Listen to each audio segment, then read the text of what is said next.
Hello, welcome to our lecture 3 Mechanical Properties of Materials.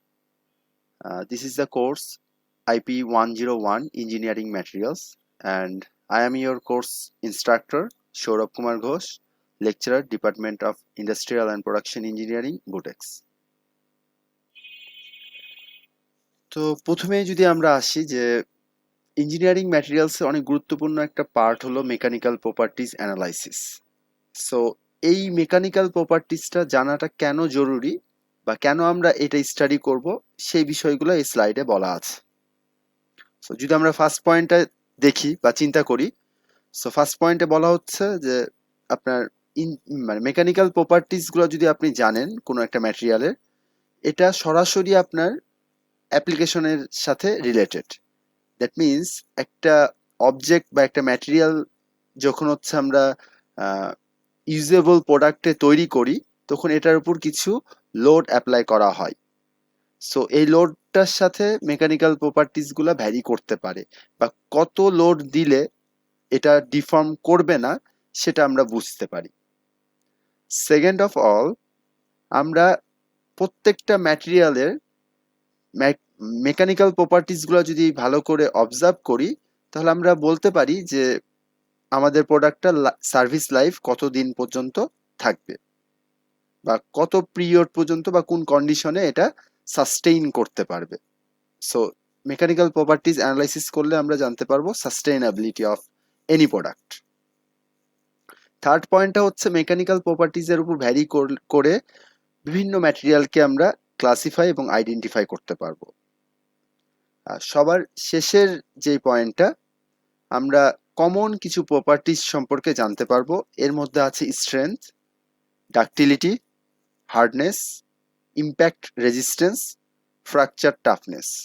So এই প্রপার্টিজগুলো আমরা খুব ভালোভাবে শিখতে পারবো এবং জানতে পারবো, এবং এদের মধ্যে পার্থক্যগুলো কি কি সেইগুলো আমরা ডিফারেন্সিয়েট করতে পারবো। সো আজকের লার্নিং অবজেক্টিভ হচ্ছে তিনটি। নাম্বার 1, আমরা ইঞ্জিনিয়ারিং স্ট্রেস এবং স্ট্রেইনকে ডিফাইন করতে পারবো এবং এটার গ্রাফটা সম্পর্কে জানবো। বিভিন্ন ম্যাটেরিয়ালের জন্য এই গ্রাফটার বিভিন্ন পয়েন্ট রয়েছে, এই পয়েন্টগুলো দ্বারা কি মিন করে, বিভিন্ন রিজিয়ন রয়েছে, এই রিজিয়নগুলো দ্বারা কি মিন করে, এই বিষয়গুলো আমরা জানবো বা শিখবো। সেকেন্ড অফ অল, আমরা কিছু বেসিক কমন প্রপার্টিজ সম্পর্কে জানবো। এর মধ্যে আপনার আছে স্ট্রেংথ, ডাক্টিলিটি, কোনো একটা প্রপার্টিজের মানে ম্যাটেরিয়ালের হার্ডনেস কেমন হবে সেটা সম্পর্কে জানবো। হার্ডনেস মাপার যেই মেথডগুলো আছে সেই সম্পর্কে জানবো।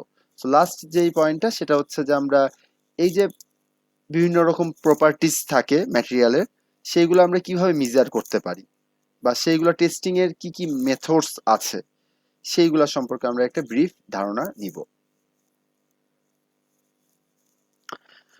তো ফার্স্টে যদি আমরা আসি যে আমাদের লোডিংগুলা কি টাইপের হতে হয় বা হতে পারে সেটা সম্পর্কে যদি ধারণা নিই, তাহলে টোটাল দেখতে পাচ্ছি আমরা 5 ধরনের লোডিং হতে পারে ইন জেনারেল।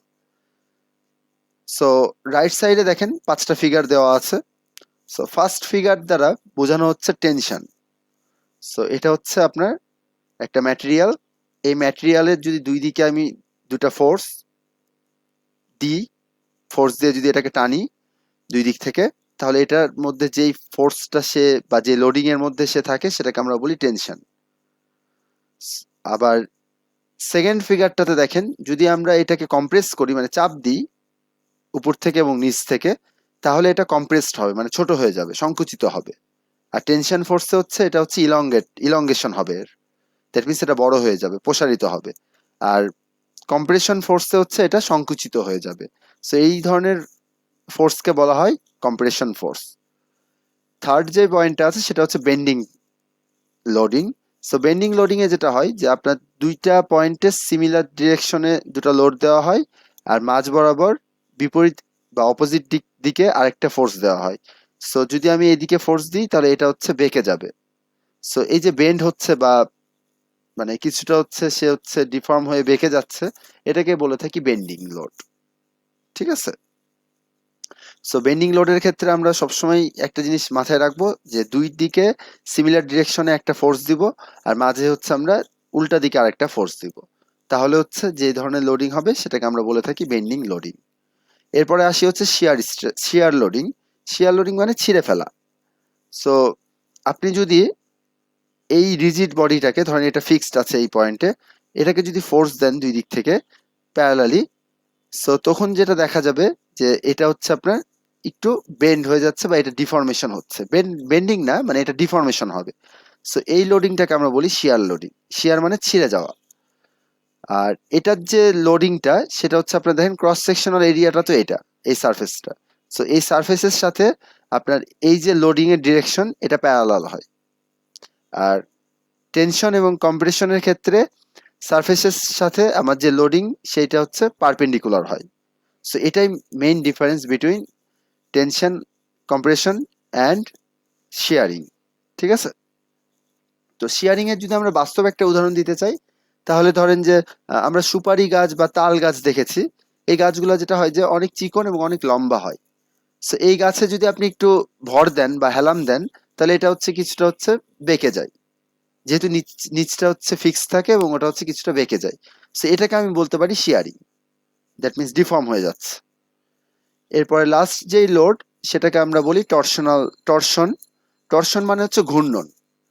তাহলে দেখেন দুটা ফোর্সকে যদি আপনি দুই দিকে ঘূর্ণন মোশন দেন, ধরেন একটা ক্লকওয়াইজ দিলেন আর একটা অ্যান্টি ক্লকওয়াইজ দিলেন, তাহলে এটা একটা মোচড় খাবে। সো এটার ফলে যে লোডিংটা একটা ম্যাটেরিয়াল ফিল করে সেটাকে আমরা বলি টর্শন। সো এটার যদি একটা রিয়েল লাইফ এক্সাম্পল দিই, তাহলে আমরা বাসা বাড়িতে কাপড় কাচি। কাপড় কাচার পর কাপড় থেকে যখন পানিটা ফেলে দিতে হয় বা সরাই ফেলতে হয়, তখন হচ্ছে এটাকে আমরা মোচড় দিই। সো দেখা যায় ডান হাতে আমরা একটা ক্লকওয়াইজ মোশন দিচ্ছি, আবার বাম হাতে হচ্ছে একটা অ্যান্টি ক্লকওয়াইজ মোশন দিচ্ছি, বা ভাইস ভার্সা, উল্টাটা হতে পারে। তখন যেটা হয় এটা একটা মোচড় ফিল করে। সো এই মোচড়ের ফলে দেখা যায় যে ওটার মধ্যে যে পানিগুলো আছে সেগুলো বের হয়ে যাচ্ছে।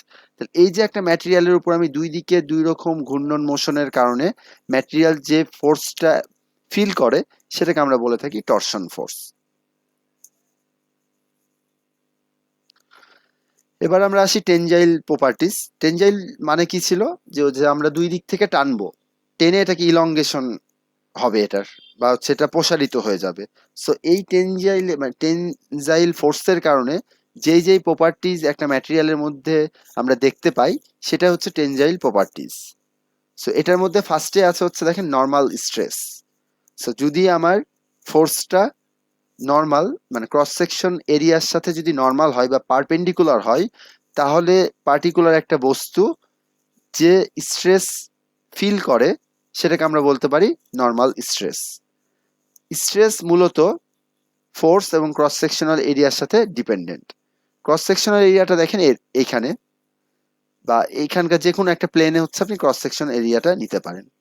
আর দেখেন ফোর্সটা আপনি দিচ্ছেন এই বরাবর, তাহলে ক্রস সেকশন এরিয়া হচ্ছে এটা, আর ফোর্স দিচ্ছেন এইদিকে, তাহলে দেখেন পারপেন্ডিকুলার। দ্যাটস ওয়াই এটাকে বলতেছি নর্মাল স্ট্রেস।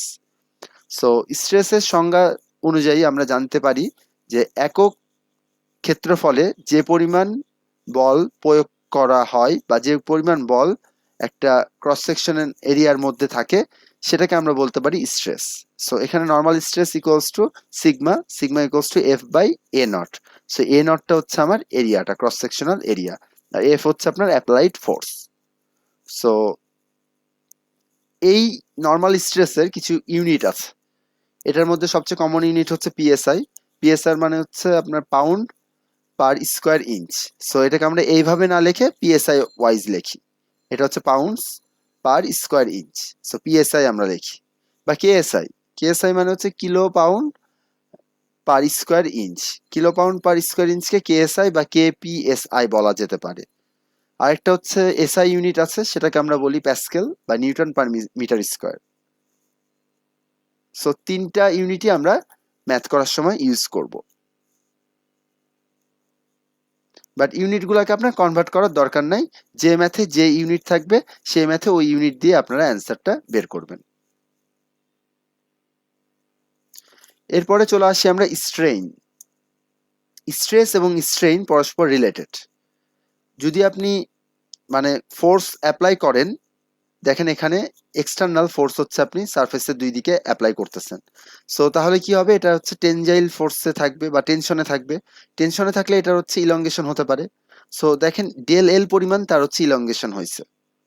সো স্ট্রেন হচ্ছে আপনার এই যতটুকু ইলংগেশন হয়েছে সেটা ডিভাইডেড বাই অরিজিনাল লেন্থ যেটা ছিল, which is L nought. That means force ছাড়া তার যে অরিজিনাল লেন্থ ছিল সেটা হচ্ছে এল নট। তাহলে elongation divided by original length, এটা হচ্ছে আপনার strain. So del L divided by L not.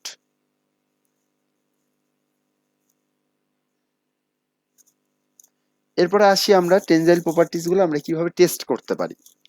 So test করার জন্য এরকম একটা মেশিন, টেনজাইল টেস্টিং মেশিন আমরা ইউজ করতে পারি।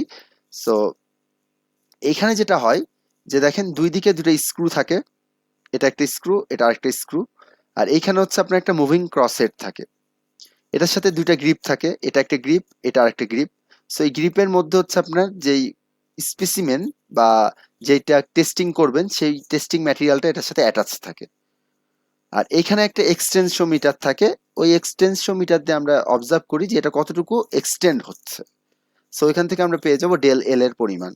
সো ডেল এল পেয়ে গেলে আমরা জেনে যাবো যে স্ট্রেইন তার কতটুকু হয়েছে, কারণ আমরা আমরা তো এটার ইনিশিয়াল যে লেন্থ সেটা তো জানি।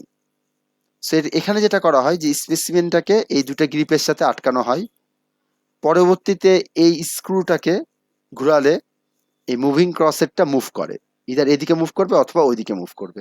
যদি উপরের দিকে মুভ করে তাহলে এটার কম্প্রেশন হবে, আর যদি নিচের দিকে মুভ করে তাহলে হচ্ছে আপনার টেনশন হবে। সো নিচের দিকে যখন মুভ করবে তখন এটার মধ্যে একটা ইলংগেশন দেখা দিবে। এক্সটেনশোমিটারের মাধ্যমে ইলংগেশনের রিডিংটা আমরা পেয়ে যাব। সো ওইখান থেকে আমরা জানতে পারবো যে এটার টেনজাইল প্রপার্টিসটা কেমন, বা এটা নিচে নামতে নামতে কোন পয়েন্টে গিয়ে বা কত লোডে গিয়ে এটা ব্রেক করতেছে। সো যখন এটা ঘুরাবেন তখন কিন্তু হচ্ছে আপনি লোডটা দেখতে পারবেন। সো কতটুকু লোড এই ফিল করতেছে সেটা হচ্ছে আপনাদের লোডিং মিটারে দেখা যাবে। সো এইভাবে হচ্ছে আমরা টেনজাইল প্রপার্টিস গুলা এই টেনজাইল মেশিনের মাধ্যমে মাপতে পারি। এরপরে চলে আসি, আমরা নর্মাল স্ট্রেস দেখলাম, এখন শিয়ার স্ট্রেস দেখি। শিয়ার লোডিং এর কারণে যে স্ট্রেসটা হয় সেটাকে আমরা বলে থাকি শিয়ার স্ট্রেস। সো শিয়ার লোডিং কি ছিল, যে আপনার ক্রস সেকশনাল এরিয়ার সাথে প্যারালাল যেই লোডটা সেটাকে আমরা বলে থাকি শিয়ার লোডিং। আর এটার ফলে যে স্ট্রেসটা হয় সেটাকে আমরা বলি শিয়ার স্ট্রেস। সো শিয়ার স্ট্রেসটা দেখেন যে আপনি এখানে একটা এফ লোড প্রয়োগ করতেছেন বা অ্যাপ্লাই করতেছেন, আর এই বস্তুটা যেটা ছিল সেটা হচ্ছে যে এখানে একটা রিজিড, দ্যাট মিনস এই পয়েন্টে তারা ফিক্সড। তো যখন আপনি এটাকে ফোর্স অ্যাপ্লাই করবেন তখন এটা কিছুটা হচ্ছে এরকম ডিফর্ম হয়ে যাবে। সো দেখেন আগে অরিজিনালি ছিল এরকম রেক্ট্যাঙ্গেল, লোড দেওয়ার ফলে এটা হচ্ছে একটা সামান্তরিক হয়ে গেছে বা প্যারালোগ্রাম হয়ে গেছে। তাহলে দেখেন এখান থেকে এতখানি তার হচ্ছে ডিফর্মেশন হয়েছে। সো শিয়ার স্ট্রেসটা হচ্ছে আপনার tau, tau equals to F by A. এটা হচ্ছে আপনার এরিয়া, যে ক্রস সেকশনাল এরিয়াটা কতটুকু, আর আপনি যতটুকু ফোর্স অ্যাপ্লাই করলেন সেটা হচ্ছে এফ। সো সিমিলারলি নর্মাল স্ট্রেসের ক্ষেত্রেও আমরা দেখছি যে এফ বাই এ নট, এখানেও আমরা দেখতেছি যে এফ বাই এ। সো এই দুইটা ফর্মুলা কিন্তু প্রায় সেম, শুধুমাত্র ফোর্সের ডিরেকশনগুলা আলাদা। সো এইখানে হচ্ছে আপনার ফোর্সের ডিরেকশন হচ্ছে ক্রস সেকশনাল এরিয়ার সাথে প্যারালাল, আর নর্মাল স্ট্রেসের ক্ষেত্রে হচ্ছে ফোর্সের যে ডিরেকশন সেটা হচ্ছে ক্রস সেকশনাল এরিয়ার সাথে পারপেন্ডিকুলার। সো এটা হচ্ছে major difference between shear stress and normal stress. So এখন দেখি শিয়ার স্ট্রেন কিভাবে বের করতে হয়। ওইখানে তো খুব সহজে আমরা বের করতে পারছি যেহেতু ইলংগেশন হচ্ছিল। সো নর্মাল স্ট্রেন বের করাটা খুবই ইজি। কিন্তু এইখানে দেখেন, এখানে কিন্তু হচ্ছে ডিফরমেশনটা হচ্ছে এই বরাবর এইটুক ডিফরমেশন হয়েছে, আবার একটা অ্যাঙ্গেলে হচ্ছে। এইখানে এতখানি ডিফরমেশন হয়েছে, এখানে কিন্তু কোনো ডিফরমেশন হয়নি। দ্যাট মিনস একটা অ্যাঙ্গেলে ডিফরমেশনটা হচ্ছে। সো এটাকে আমরা গামা বলি, gamma equals to tan theta. Tan theta equals to দেখেন এটা যদি থিটা হয় তাহলে এটা হচ্ছে আপনার লম্ব আর এটা হচ্ছে আপনার ভূমি। সো লম্ব বাই ভূমি যদি দিই তাহলে এক্স বাই এইচ। সো এটাকে আমরা বলতে পারি ডিফরমেশন বাই এইচ বা হাইট, ডিফরমেশন বাই হাইট। তাহলে শিয়ার স্ট্রেইন গামা ইকুয়ালস টু, যদি থিটার ভ্যালু জানেন তাহলে ট্যান থিটা লিখতে পারেন, যদি থিটার ভ্যালু না জানেন এক্স এবং এইচ এর ভ্যালু যদি জানেন তাহলে এক্স বাই এইচও লিখতে পারেন। তাহলে শিয়ার স্ট্রেন ইকুয়ালস টু আমরা বলতে পারি ডিফরমেশন বাই হাইট। আর অরিজিনাল যে এরিয়াটা থাকে লোড দেওয়ার পরও সিমিলার এরিয়ায় কিন্তু থাকে। দ্যাটস ওয়াই আপনি এ বা এ প্রাইম যে কোনো একটা এরিয়া এখানে ইউজ করতে পারেন।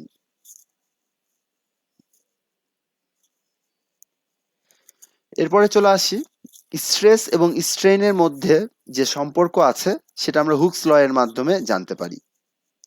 যে কোনো ম্যাটেরিয়াল যদি টেনশনে থাকে তাহলে প্রপোর্শনাল লিমিটের মধ্যে স্ট্রেস এবং স্ট্রেন পরস্পর প্রপোর্শনাল হয় বা সমানুপাতিক হয়। সো দ্যাটস ওয়াই দেখেন sigma which is stress is proportional two strain বা ইপসাইলন। ঠিক আছে, so sigma is proportional two epsilon. যদি আমি প্রপোর্শনালটাকে উঠাতে চাই তাহলে হচ্ছে ইকুয়াল যদি দিতে চাই তাহলে আমাকে একটা হচ্ছে কনস্ট্যান্ট আনতে হবে। এই কনস্ট্যান্টটাকে আমি বলতেছি E which is modulus of elasticity. তাহলে দেখেন এই সিগমাটা হচ্ছে আপনার নর্মাল স্ট্রেস, ইপসাইলনটা হচ্ছে আপনার নর্মাল স্ট্রেইন, ইটা হচ্ছে আপনার মডুলাস অফ ইলাস্টিসিটি। এই মডুলাস অফ ইলাস্টিসিটি হচ্ছে বিভিন্ন ম্যাটেরিয়ালের জন্য ভ্যারি করবে। এক এক ম্যাটেরিয়ালে এক এক রকম মডুলাস অফ ইলাস্টিসিটি ভ্যালু পাবেন আপনারা। আচ্ছা, এবার যদি আমরা শিয়ার স্ট্রেসের ক্ষেত্রে দেখি, tau is proportional to gamma, tau equals to G gamma.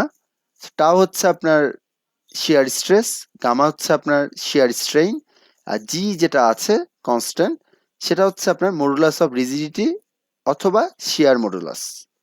So এটাকে বলা হয় modulus of rigidity. So rigidity মানে হচ্ছে আপনার একটা বস্তু কতটুকু রিজিড। সো এর আগের ফিগারটাতে যদি আমি একটু চিন্তা করি, দেখেন এই বস্তুটা এখানে রিজিড ছিল, ফিক্সড অবস্থায় ছিল। সো আপনি যখন এটাকে ফোর্স দিয়েছেন তখন এটা হচ্ছে তার সাম্য অবস্থা থেকে সরে গেছে। সো যত বেশি রিজিড হবে ম্যাটেরিয়ালটা তত বেশি ফোর্স দিতে হবে এটাকে ডিফর্ম করার জন্য। সো দ্যাটস ওয়াই এটার যে কনস্ট্যান্ট জি সেটাকে আমরা বলে থাকি মডুলাস অফ রিজিডিটি বা শিয়ার মডুলাস। তাহলে দেখেন রিজিডিটি যে প্রপার্টিস সেটা কিন্তু শিয়ার স্ট্রেসের সাথে রিলেটেড। এরপরে চলে আসি আমরা পয়সনস রেশিও। সো পয়সনস রেশিওটা হচ্ছে আপনার আমরা যখন একটা বস্তুকে টেনশনের মধ্যে রাখি তখন তার ইলংগেশন হয় অ্যাট এ টাইম। তার যখন ইলংগেশন হচ্ছে অ্যাট এ টাইম তার মধ্যে হচ্ছে একটা রিডাকশনও দেখা দেয়। সাইড ইফেক্ট যদি আমি চিন্তা করি তার হচ্ছে সাইডে যেই বিকৃতিটা হচ্ছে বা স্ট্রেনটা হচ্ছে সেটা তার কমে যায়। খেয়াল করে দেখেন এই নীল ডটেড লাইন দিয়ে আমি হচ্ছে অরিজিনাল শেপটাকে বুঝাইছি। আপনি যখন এটাকে টেনে এই মেরুন কালারে কনভার্ট করছেন তখন দেখেন এইখানে হচ্ছে বাড়তেছে, কিন্তু হচ্ছে আপনি দেখেন এইখানে তার হচ্ছে যে লেন্থটা ছিল উইথটা ছিল সেটা হচ্ছে কমে গেছে। লেন্থটা বাড়ছে উইথটা কমছে। সো দেখেন উইথ যদি কমে তাহলে কি এইখানে হচ্ছে এটার মধ্যে একটা রিলেশন আছে। তাহলে দেখেন পয়সন রেশিওটা হচ্ছে আপনার পার্শ্ব বিকৃতি, দ্যাট মিনস পাশে কতটুকু কমলো একটা বস্তু টেনশনে থাকলে সেটা ডিভাইডেড বাই আপনার যতটুকু বড় হলো সেটা, দ্যাট মিনস জেড ডিরেকশনে সে কতটুকু বড় হলো। এর আগে একটা মাইনাস দেওয়া আছে, মাইনাস দ্বারা বোঝাচ্ছে যে আপনার পার্শ্ব বিকৃতি যদি কমে তাহলে হচ্ছে আপনার যে দৈর্ঘ্য বিকৃতি যেটা আছে সেটা বাড়বে। এরা পরস্পর একজন আরেকজনকে নালিফাই করে, দ্যাট মিনস একটা বাড়লে আরেকটা কমবে, আরেকটা বাড়লে একটা কমবে। যদি আমি এক্স ডিরেকশনে হুইচ মিনস পার্শ্ব বিকৃতি যদি বাড়াই তাহলে জেড ডিরেকশনে হচ্ছে আমার যেই দৈর্ঘ্য বিকৃতি আছে সেটা বাড়বে। এটা বাড়লে এটা কমবে, এটা কমলে এটা বাড়বে। সো এই রিলেশনটা হচ্ছে এরকম। এটার জন্য এখানে হচ্ছে একটা নেগেটিভ সাইন দেওয়া হয়েছে যেন এটা সবসময় পয়সন রেশিওটা যেন সবসময় পজিটিভ থাকে। দেখেন এখানে বলা হচ্ছে যে the negative sign is included in the expression so that Poisson's ratio V will be positive since epsilon X এবং ইপসাইলন জেড হবে এটা, epsilon X and epsilon Z will always be opposite. Clear? তাহলে হচ্ছে V equals to আমরা লিখতে পারি minus epsilon X by epsilon Z. এখানে ডিরেকশনগুলো দেখানো হয়েছে। দেখেন এটা হচ্ছে এক্স ডিরেকশন যেখানে পার্শ্ব বিকৃতি ঘটবে, আর এটা হচ্ছে উপরের ডিরেকশন যেটা হচ্ছে জেড ডিরেকশন যেখানে হচ্ছে আপনার দৈর্ঘ্য বিকৃতি ঘটবে। সো এইভাবে হচ্ছে আমরা ক্যালকুলেশনটা করতে পারি। সো এটা হচ্ছে আমার পয়সনস রেশিও। এরপরে চলে যাই বিভিন্ন প্যারামিটারগুলোর মধ্যে কি রিলেশন রয়েছে। যেমন প্যারামিটার আমাদের কি কি ছিল, ই ছিল which is modulus of elasticity, shear modulus ছিল হুইচ ইজ জি, আর পয়সনস রেশিও ছিল হুইচ ইজ ভি। সো এই ই জি ভি এর মধ্যে কি রিলেশন সেটা হচ্ছে আমরা এভাবে বের করতে পারি।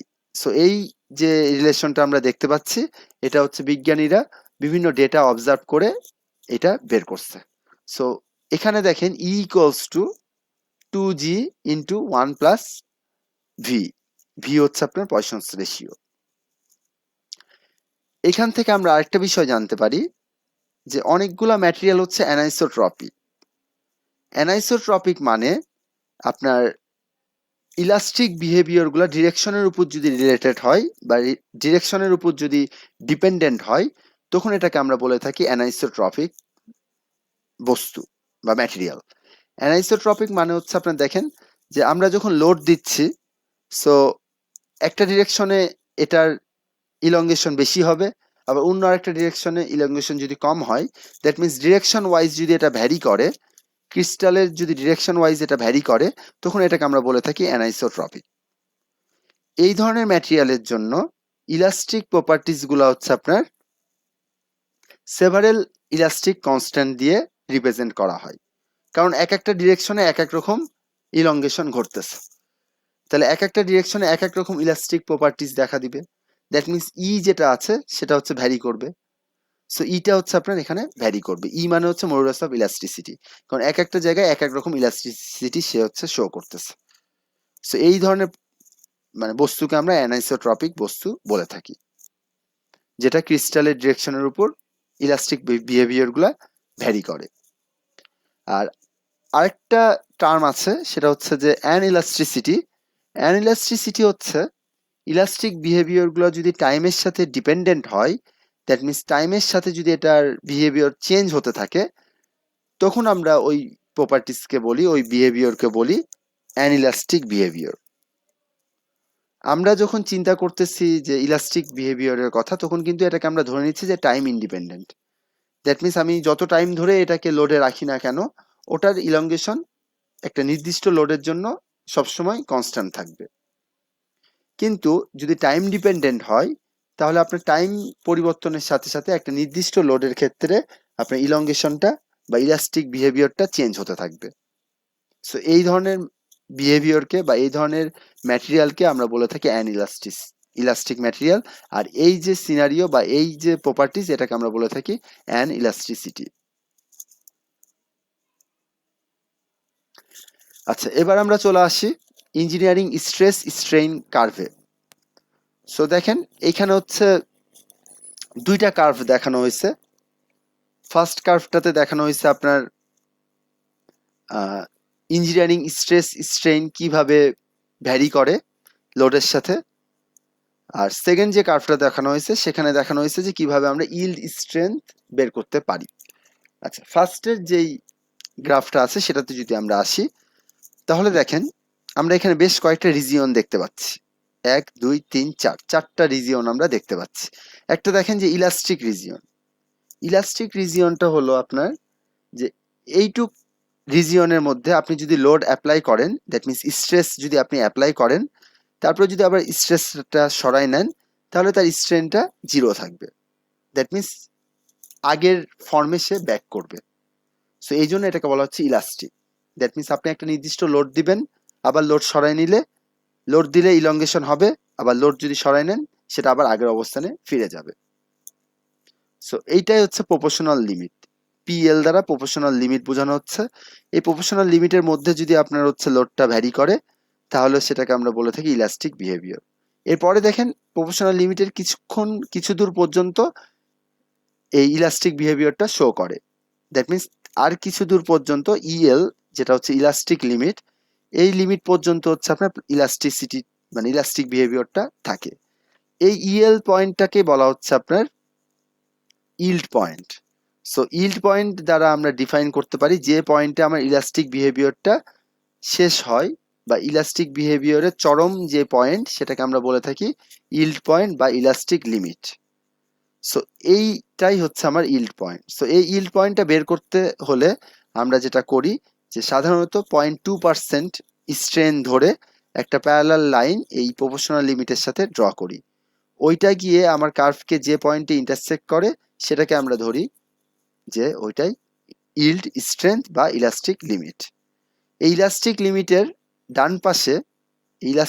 ডান পাশে রিজিয়নটাকে আমরা বলি প্লাস্টিক বিহেভিয়ার বা প্লাস্টিক রিজিয়ন, আর লেফট সাইডের রিজিয়নটাকে বলি ইলাস্টিক রিজিয়ন। আর এরপরে দেখেন আমরা লোড দিতে থাকলে এরপরে হচ্ছে ডিফর্মেশন হতে থাকে, যেহেতু ইলাস্টিক লিমিট ক্রস করে গেছে। সো এখন ডিফর্মেশনটা হচ্ছে পার্মানেন্ট ডিফর্মেশন। দ্যাট মিনস এখন যদি আমি লোড সরাই নিই তাহলে সেটা আর আগের অবস্থানে ফিরে আসবে না। সো এটার পরে যে লোডগুলো দিচ্ছি এভাবে লোড বাড়াতে বাড়াতে একটা ম্যাক্সিমাম লোডে গিয়ে এটার একটা ম্যাক্সিমাম পয়েন্ট দেখা যায়। এই পয়েন্টটাকে আমরা বলে থাকি ultimate টেনজাইল strength, which is UTS. So এই ইউটিএস এর পর আপনার হচ্ছে স্ট্রেসটা আস্তে আস্তে কমতে থাকে কিন্তু স্ট্রেনটা বাড়তে থাকে, বাড়তে বাড়তে একটা পর্যায়ে গিয়ে ফ্র্যাকচার দেখা দেয় বা ফ্র্যাকচার ক্রিয়েট হয়। সো এখানে দেখেন ছবিগুলো দেওয়া দেওয়া আছে। সো এখানে দেখেন কোনো প্রকার আপনার ইলংগেশন হচ্ছে না। আর এখান থেকে এই ম্যাক্সিমাম লোড পর্যন্ত যাওয়া পর্যন্ত মানে ইলাস্টিক লিমিট মানে শেষ হওয়া থেকে ইউটিএস পর্যন্ত ইউনিফর্ম স্ট্রেন দেখা দেয়। দ্যাট মিনস একদম ইউনিফর্মলি এটা হচ্ছে ইলংগেট হতে থাকে। আর এরপরে যখন ইউটিএস এর পরের যেই রিজিয়নটা সেই রিজিয়নে নেকিং বলা হয়। নেকিং মানে হচ্ছে এটা দেখেন নেক ক্রিয়েট করে। আমাদের গলাটা কি চিকন না? আমাদের মাথা আর বডি হচ্ছে বড় আর গলাটা হচ্ছে চিকন। সো এটাকে দেখতে নেকের মতো মনে হচ্ছে। সো এই জন্য এই অঞ্চলটাকে বলা হয় নেকিং।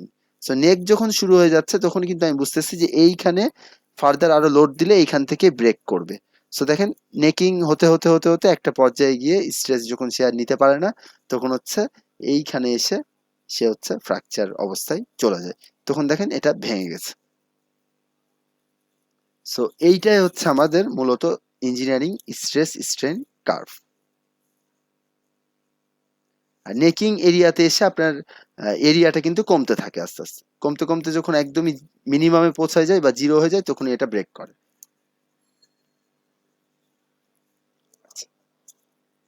এবার আসি হচ্ছে আমরা ইলাস্টিক লিমিট। সো যেখানে হুকস ল, যে লিমিট পর্যন্ত এই হুকস ল হচ্ছে আপনার ভ্যালিডিটি থাকে সেটাকে আমরা বলে থাকি ইলাস্টিক লিমিট। সো এই লিমিটের মধ্যে যদি আপনি লোড অ্যাপ্লাই করেন তাহলে যেটা হবে যে লোড সরাই নেওয়ার পর আবার এটা অরিজিনাল শেপে ফিরিয়ে আসবে। সো ইলাস্টিক লিমিটটা হচ্ছে আপনার ক্যালকুলেট করা ডিফিকাল্ট। সো দ্যাটস ওয়াই আমরা প্রপোর্শনাল লিমিট পিএলটা ক্যালকুলেট করি। সো এই পিএল এর মধ্যে আমরা ধরি যে হচ্ছে যে প্রপোর্শনাল লিমিটের মধ্যে হুকস লটা ভ্যারি করে, মানে ভ্যালিডিটি থাকে আর কি। আর এই রিজিয়নের মধ্যে যে স্লোপটা পাই লিনিয়ার রিজিয়নের মধ্যে সেটাকে আমরা বলে থাকি মডুলাস অফ ইলাস্টিসিটি বা ইলাস্টিক মডুলাস ই। সো এখানে এই যে এই স্ট্রেট লাইনে যে স্লোপ, এখানে যদি আমি স্লোপটা চিন্তা করি এই স্লোপটাকে আমরা বলতেছি ইলাস্টিক মডুলাস বা modulus of elasticity, which is E. আর এটার পরে পিএল এর পরে বা ইএল এর পরে যদি আমরা চলে যাই, সো ইলাস্টিক লিমিটের পরে আমাদের পার্মানেন্ট ডিফর্মেশন শুরু হয় যেটাকে আমরা বলে থাকি প্লাস্টিক ডিফর্মেশন। সো ইলাস্টিক রিজিয়নের পরে যখন আমরা চলে যাই সেটাকে বলি হচ্ছে permanent deformation which is plastic deformation. So যে পয়েন্ট থেকে আমার প্লাস্টিক ডিফর্মেশন শুরু হয় আর ইলাস্টিক ডিফর্মেশন শেষ হয় সেই পয়েন্টকে আমরা বলে থাকি ইল্ড পয়েন্ট। সো এই ইল্ড পয়েন্টটা যে কোনো একটা ম্যাটেরিয়ালের জন্য জানাটা খুবই জরুরি, কারণ আমরা কেউই চাই না পার্মানেন্ট ডিফর্মেশন হোক কোনো একটা ম্যাটেরিয়ালের। সো এই জন্য ইল্ড পয়েন্টটা কোনো একটা ম্যাটেরিয়ালকে খুব ভালোভাবে ডিফাইন করতে হবে। সো কতটুকু ইল্ড পয়েন্ট থাকে সেটা হচ্ছে অবশ্যই জেনে আপনাকে ওইখানে কতটুকু লোড আপনি অ্যাপ্লাই করতে পারবেন সেটা মেনশন করে দিতে হবে। যেমন অনেক সময় আমরা বলি না যে অমুক লোড মানে অমুক ব্রিজ এত এর বেশি লোড নিতে পারবে না। সো এটা কিভাবে বলি? এটা এভাবে বলি যে আমরা ইল্ড স্ট্রেংথটা বা ইল্ড পয়েন্টটা বের করি। ইল্ড পয়েন্ট জানলে আমরা জানতে পারবো যে এটার এই ম্যাক্সিমাম লোডটা আমরা দিলে এই বস্তুটার পার্মানেন্ট ডিফর্মেশন হবে না, বাট এর থেকে বেশি যদি আমরা লোড দিই তাহলে এটার হচ্ছে পার্মানেন্ট ডিফর্মেশন শুরু হবে।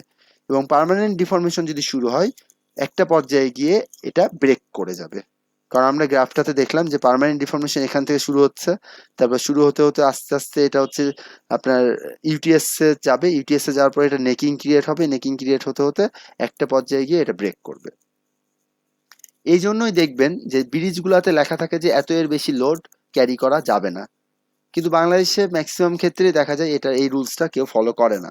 অনেক ভারী ভারী ট্রাক এটার উপর দিয়ে যায়, তখন দেখা যায় যে প্লাস্টিক ডিফর্মেশন ক্রিয়েট হয় বা পার্মানেন্ট ডিফর্মেশন ক্রিয়েট হয়। তখন দেখা যায় যে রাস্তার মাঝে ফাটল দেখা দিচ্ছে বা ব্রিজটা দুর্বল হয়ে যাচ্ছে। তো তখনই আমাদের রিপেয়ারিং এর দরকার হয়। বোঝা গেছে? আচ্ছা, এখানে দেখেন, এখানে আমরা ইঞ্জিনিয়ারিং স্ট্রেস স্ট্রেন গ্রাফটাকে আরো ডিটেলসে আমরা দেখতে পাচ্ছি। সো এইখানে ফার্স্টে দেখেন যেই ইয়েলো কালারের যেই হালকা ইয়েলো কালারের যে রিজিয়নটা আছে, সেই রিজিয়নটাকে আমরা বলে থাকি ইলাস্টিক রিজিয়ন। ইলাস্টিক রিজিয়নের যে ম্যাক্সিমাম পয়েন্ট সেটা হচ্ছে কিন্তু আপনার ইল্ড পয়েন্ট। আর তার নিচে যে যে যতটুকু পর্যন্ত সেই স্ট্রেট লাইন থাকতেছে সেটাকে আমরা বলে থাকি প্রপোর্শনাল লিমিট। সো এটা হচ্ছে প্রপোর্শনাল লিমিট। এই পয়েন্টটা হচ্ছে আপনার ইল্ড পয়েন্ট। ইল্ড পয়েন্ট হচ্ছে আপনার প্লাস্টিক রিজিয়ন এবং ইলাস্টিক রিজিয়নকে ডিফারেন্সিয়েট করে। দ্যাট মিনস ইল্ড পয়েন্টের ডান সাইডে হচ্ছে আপনার প্লাস্টিক রিজিয়ন বা পার্মানেন্ট ডিফর্মেশন হয়, আর ইল্ড পয়েন্টের লেফট সাইডে হচ্ছে আপনার ইলাস্টিক রিজিয়ন বা এখানে হচ্ছে আপনার পার্মানেন্ট ডিফর্মেশন হয় না। দ্যাট মিনস এখানে যদি আপনি লোড দেন তাহলে ওই ওই পথে হচ্ছে লোডটা ব্যাক করবে এবং হচ্ছে আগের অবস্থানে আমার অবজেক্টটা ফিরে যাবে। এইটুক রিজিয়নকে তাহলে আমরা বলতেছি ইলাস্টিক রিজিয়ন, আর এইটুক বিহেভিয়ারকে বলতেছি ইলাস্টিক বিহেভিয়ার। এরপরে যতগুলো রিজিয়ন আছে বা যত বিহেভিয়ার আছে সব বিহেভিয়ারকে আমরা বলতেছি প্লাস্টিক বিহেভিয়ার। সো এখান থেকে কিছু দূর পর্যন্ত একটা রিজিয়ন আছে যেখানে হচ্ছে আপনার স্ট্রেসটা কনস্ট্যান্ট থাকে, কিন্তু আপনার কিছু ইলংগেশন দেখা দেয়। ওয়াই এক্সিস তো হচ্ছে আমার স্ট্রেস আর এক্স এক্সিস হচ্ছে আমার ইলংগেশন বা স্ট্রেইন। সো এখানে দেখেন ইল্ড পয়েন্টে হচ্ছে আমার ওই লোডটা হোল্ড করলে বেশ কিছু দূর পর্যন্ত হচ্ছে আমার স্ট্রেন দেখা দেয়। সো এটাকে আমরা বলতেছি ইল্ডিং। এই যে ডার্ক যে ইয়েলো রিজিয়নটা দেখতে পাচ্ছি সেই রিজিয়নটাকে আমরা বলে থাকি ইল্ডিং। সো এই ইল্ডিং এর পর আপনার হচ্ছে আস্তে আস্তে লোড বাড়ালে স্ট্রেনটাও বাড়তে থাকে। সো বাড়তে বাড়তে বাড়তে বাড়তে আলটিমেট যে স্ট্রেস পয়েন্ট আছে সেটাতে আমার স্ট্রেসটা পৌঁছায় যায়। সো এটাকে আমরা বলতে বলতে পারি sigma U, which is ultimate stress. So এটা হচ্ছে কোনো একটা বস্তুর ম্যাক্সিমাম স্ট্রেস। সো এই পর্যায়টাকে ইল্ডিং থেকে ম্যাক্সিমাম স্ট্রেসে পৌঁছানোর যে পর্যায় সেটাকে আমরা বলে থাকি স্ট্রেইন হার্ডেনিং বা ইউনিফর্ম হার্ডেনিং বা ইউনিফর্ম স্ট্রেইন হার্ডেনিং। সো এই পর্যায়ে হচ্ছে আপনার এইটাকে আমরা বলতেছি স্ট্রেইন হার্ডেনিং। এরপরে দেখেন যে আলটিমেট স্ট্রেসে যাওয়ার পর স্ট্রেস আর বাড়ানো সম্ভব না। স্ট্রেসটা আস্তে আস্তে কমতে থাকে কিন্তু সাথে সাথে আপনার স্ট্রেনও হতে থাকে। সো স্ট্রেন যখন হয় তখন হচ্ছে আপনার এটা আস্তে আস্তে ইলংগেট হতে থাকে এবং একটা পর্যায়ে গিয়ে সিগমা এফ স্ট্রেসে গিয়ে এটা হচ্ছে ব্রেক করে। সো এই যে এইটুক রিজিয়ন এটাকে আমরা বলতেছি নেকিং। দ্যাট মিনস এখান থেকে নেক ক্রিয়েট হওয়া শুরু হয়, নেকটা আস্তে আস্তে চিকন হতে হতে হতে হতে হতে একটা পর্যায়ে গিয়ে চিকন হয়ে ছিঁড়ে যায়। সো এই যে ছিঁড়ে যাচ্ছে বা ব্রেক হচ্ছে এটাকে আমরা বলতেছি fracture stress, which is sigma F. So এই টার্মগুলা আমাদেরকে মাথায় রাখতে হবে। সিগমা ইউ দ্বারা আলটিমেট স্ট্রেস বোঝায়, সিগমা এফ দ্বারা ফ্র্যাকচার স্ট্রেস বোঝায়, সিগমা ওয়াই দ্বারা ইল্ড স্ট্রেস বোঝায়, আর সিগমা পিএল দ্বারা প্রপোর্শনাল লিমিটটাকে বোঝানো হয়েছে। এইটুক এই হালকা হলুদ বা ইলাস্টিক লিমিট যতটুকু পর্যন্ত আছে সেটাকে আমরা বলি ইলাস্টিক রিজিয়ন, আর তার বাইরের যত রিজিয়ন আছে সেটাকে আমরা বলি প্লাস্টিক রিজিয়ন। কেন এটাকে প্লাস্টিক রিজিয়ন বলতেছি? কারণ হচ্ছে এই জায়গা থেকে তাদের পার্মানেন্ট ডিফর্মেশন শুরু হয়। সো প্লাস্টিক রিজিয়নে হুকস ল অ্যাপ্লাই করা যাবে না, কারণ এখানে যে ডিফর্মেশনটা হচ্ছে সেটা পার্মানেন্ট। সো এটা আর ব্যাক করে না অরিজিনাল শেপে। সো এখানে ইলাস্টিক রিজিয়নের মধ্যে আমরা হুকস লটা অ্যাপ্লাই করতে পারি। এবার আমরা আরো দুইটা ভাইটাল মেকানিক্যাল প্রপার্টিজ এর মধ্যে চলে আসি। একটা হচ্ছে ডাক্টিলিটি আর অন্যটা হচ্ছে ব্রিটলনেস। সো ডাক্টিলিটি দ্বারা মূলত বোঝানো হয় যে একটা ম্যাটেরিয়ালের কতটুকু প্লাস্টিক ডিফর্মেশন হয়েছে। সো প্লাস্টিক ডিফর্মেশনটা হচ্ছে ডাক্টিলিটির সাথে রিলেটেড। আর একটা বস্তু মানে কত দূর পর্যন্ত মানে কত অল্প প্লাস্টিক ডিফর্মেশন সহ্য করতে পারে সেটাকে বলা হচ্ছে ব্রিটলনেস বা ব্রিটল ম্যাটেরিয়াল। সো সেকেন্ড যে ডেফিনেশন ব্রিটলের সেটা হচ্ছে আপনার দেখেন লিমিট ক্রস করার পরপরই সে ভেঙে যায়। দ্যাট মিনস এখানে সে হচ্ছে ইলংগেশন দেখায় না। সো এটাই বলতেছে যে a material that experiences very little or no plastic deformation. That means ম্যাটেরিয়ালটার পুরো রিজিয়নটাই থাকে হচ্ছে ইলাস্টিক রিজিয়নে। দ্যাট মিনস এখানে যেখানে হচ্ছে আপনার কোনো প্লাস্টিক রিজিয়ন থাকে না সেটাকে আমরা ব্রিটল ম্যাটেরিয়াল বলতে পারি। আর যেখানে হচ্ছে ইলাস্টিক বিহেভিয়ারের সাথে সাথে প্লাস্টিক বিহেভিয়ারও থাকে সেটাকে আমরা ডাকটাইল ম্যাটেরিয়াল বলতে পারি। সো এখানে ফিগারটাতে দেখেন যে ব্লু কালারের যে রিজিয়নটা আছে সেটা ব্রিটল ম্যাটেরিয়ালের জন্য, আর এই যে অন্য কালার যেটা আছে সেটা হচ্ছে ডাকটাইল ম্যাটেরিয়ালের জন্য। সো ডাকটাইল ম্যাটেরিয়ালগুলো স্ট্রেন অনেক বেশি শো করে, আর হচ্ছে বিটল ম্যাটেরিয়ালগুলোর কোনো স্ট্রেন হয় না। দ্যাট মিনস বিটল ম্যাটেরিয়ালগুলোকে আপনি বেশি ইলংগেশন দেখাতে পারবেন না। বিটল ম্যাটেরিয়ালের একটা এক্সাম্পল হলো আমাদের বাসাবাড়ির কাঁচ।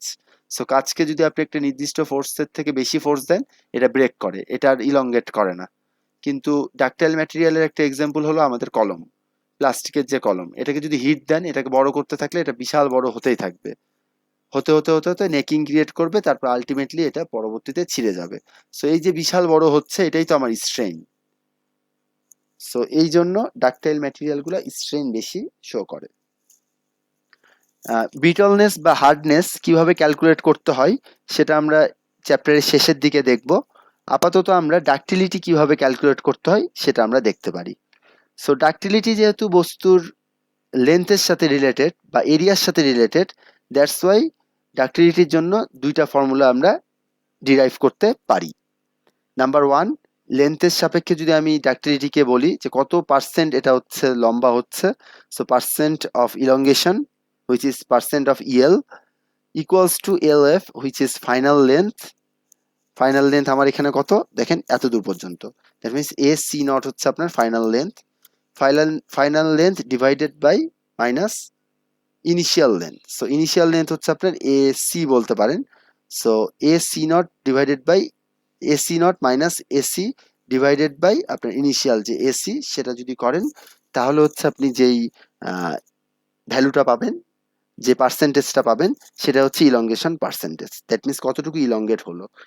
এইভাবে হচ্ছে আপনি একটা বস্তুর ডাকটিলিটি মেজার করতে পারেন। যত বেশি ইলংগেশন হবে তত বেশি ডাকটাইল, আর যত কম পার্সেন্ট ইলংগেশন হবে সেই বস্তুটা তত কম ডাকটাইল। সো এইভাবে আমরা লেন্থের মাধ্যমে ইলংগেশন ক্যালকুলেট করতে পারি বা ইলংগেশন পার্সেন্টেজ ক্যালকুলেট করতে পারি। এছাড়াও আমার নেকিং জোন থেকে আস্তে আস্তে এরিয়াটা ছোট হয়ে আসে, এবং ছোট হতে হতে একটা পর্যায়ে এত বেশি ক্ষুদ্র হয়ে যায় এবং এটার স্ট্রেংথ থাকে না এটাকে হোল্ড করার, তখন এটা ব্রেক করে। সো তাহলে আমরা দেখতে পাচ্ছি যে যেই সব জায়গাতে হচ্ছে আপনার ডাকটাইল ম্যাটেরিয়াল রয়েছে সেখানে হচ্ছে এরকম নেকিং জোন ক্রিয়েট হয়। নেকিং জোন ক্রিয়েট করা মানেই কিন্তু হচ্ছে আপনার এরিয়াটা রিডিউস হয়ে যাওয়া। সো এরিয়া রিডাকশনের মাধ্যমে আমি ডাকটিলিটি বের করতে পারি। So initial area which is A nought minus final area যেটার ভ্যালু কম, so A nought minus A F divided by A nought into 100%। So এইভাবে আমি পার্সেন্টেজ অফ রিডাকশন এরিয়া বের করতে পারি। সো এই দুটা মাধ্যমে আমি ডাকটিলিটি ক্যালকুলেট করতে পারি। আমরা এন্ড অফ দিস লেকচার এই ডাকটিলিটি কিভাবে ক্যালকুলেট করতে হয় এই রিলেটেড কিছু ম্যাথ দেখব। সো এরপরে চলে আসি আমরা হচ্ছে ডাকটিলিটি এবং ব্রিটলনেসের মধ্যে পার্থক্য। সো দেখেন, একটা বস্তু যখন ডাকটাইল হবে তার মধ্যে একটা পার্মানেন্ট প্লাস্টিক বিহেভিয়ার দেখা যাবে। দ্যাট মিনস তার মধ্যে হচ্ছে একটা পার্মানেন্ট ডিফর্মেশন দেখা যাবে।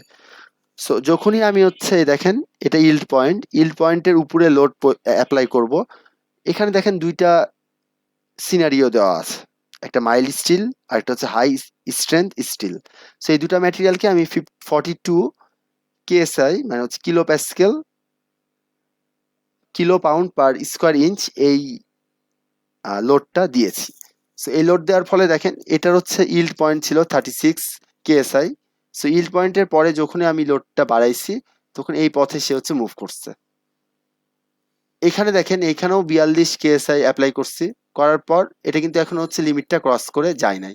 সো দ্যাটস ওয়াই লোডটা যখন আমি সরাই নিয়েছি এই পথে সে হচ্ছে ব্যাক করছে। এইখানে দেখেন আমি যখন লোডটা সরাই নিলাম সে আর কিন্তু এই পথে ব্যাক করে নাই, সে যেটা করছে যে এই যে এইটার প্যারালালি একটা লাইন এসে ব্যাক করছে। সো এতখানি ফাইনালি আমার স্ট্রেন থেকেই যাবে। দ্যাট মিনস লোড সরানোর পরও এটা এতখানি লম্বা অবস্থায় থাকবে। এই লম্বা অবস্থায় কেন থাকতেছে, কারণ হচ্ছে আমি এখানে পার্মানেন্ট প্লাস্টিক বিহেভিয়ার দেখা যাচ্ছে। পার্মানেন্ট প্লাস্টিক বিহেভিয়ার রিজিয়নে আমি চলে গেছি, এই জন্য এটার হচ্ছে পার্মানেন্ট ডিফর্মেশন ক্রিয়েট হচ্ছে। সো এটা লোডিংটা হবে এরকম, আনলোডিংটা হবে এরকম। দ্যাট মিনস আনলোড হয়ে সে এইখানে এসে শেষ হচ্ছে। সো এইখানে যেহেতু শেষ হচ্ছে, তার মানে তার মধ্যে কিছুটা ইলংগেশন থেকে যাচ্ছে। আর হাই স্টিল কার্বনের জন্য বা হাই স্ট্রেংথ কার্বনের জন্য বা হাই স্ট্রেংথ স্টিলের জন্য আপনি ফোর্সটা এখানে দিয়েছেন, এখনো তো সে হচ্ছে ক্রস সেকশনাল লিমিট বা আপনার হচ্ছে যেই প্রপোর্শনাল লিমিট বা ইলাস্টিক লিমিট সেটা ক্রস করে নাই। সো দ্যাটস ওয়াই আপনি লোড এপারে দিয়েছেন, আবার এই পথেই সে ব্যাক করছে। সো এখানে কোনো প্রকার ইলংগেশন হবে না। সো তাহলে আমরা একটা জিনিস জানতে পারলাম যে হাই স্ট্রেংথ স্টিলগুলা সাধারণত ব্রিটল বেশি হয়, আর মাইল্ড স্টিলগুলা ডাকটাইল বেশি হয়। কারণ দেখেন এখানে ডাকটিলিটি শো করতেছে, এখানে কিন্তু কোনো প্রকার ডাকটিলিটি শো করতেছে না। সো ডাকটিলিটি যদি শো না করে, ডাকটিলিটি এবং ব্রিটলনেস এই দুইটা কিন্তু হচ্ছে অপোজিট প্যারামিটার। যার ডাকটিলিটি বেশি তার ব্রিটলনেস কম, যার ব্রিটলনেস বেশি তার ডাকটিলিটি কম। সো এরা হচ্ছে পরস্পরের সাথে রিলেটেড। এরপরে আমরা চলে আসি রেজিলিয়েন্স। এটা আরেকটা ভাইটাল মেকানিক্যাল প্রপার্টিজ ম্যাটেরিয়ালের। সো রেজিলিয়েন্সটা হচ্ছে আপনার ইলাস্টিক লিমিটের মধ্যে স্ট্রেস স্ট্রেইন কার্ভে যে এরিয়াটা আমরা পাই সেটা হচ্ছে resilience in terms of mathematical expression. ঠিক আছে, বাট ইন জেনারেল রেজিলিয়েন্স হচ্ছে, দেখেন এখানে লেখা আছে, resilience is defined as the capacity of a material to absorb energy when it is deformed elastically and then upon unloading to have this energy recovered.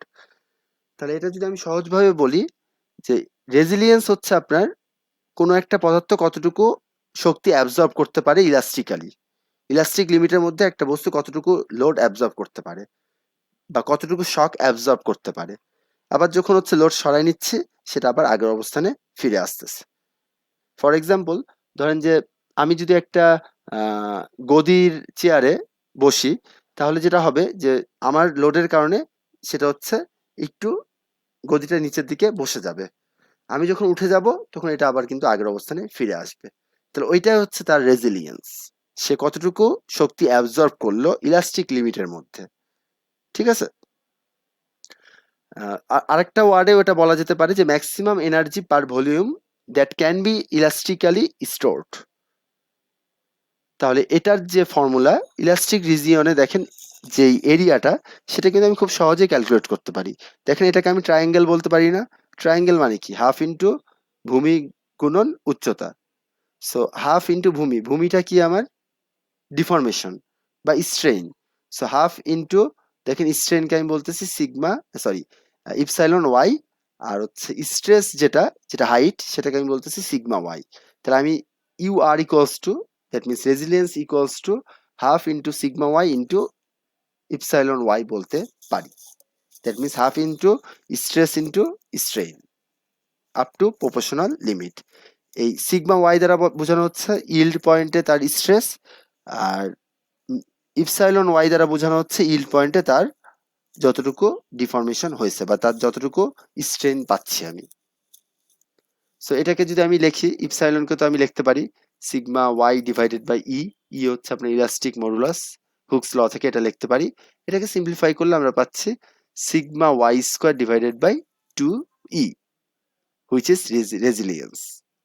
বা আমরা integration করেও এটা এই রেজিলিয়েন্সটা বের করতে পারি।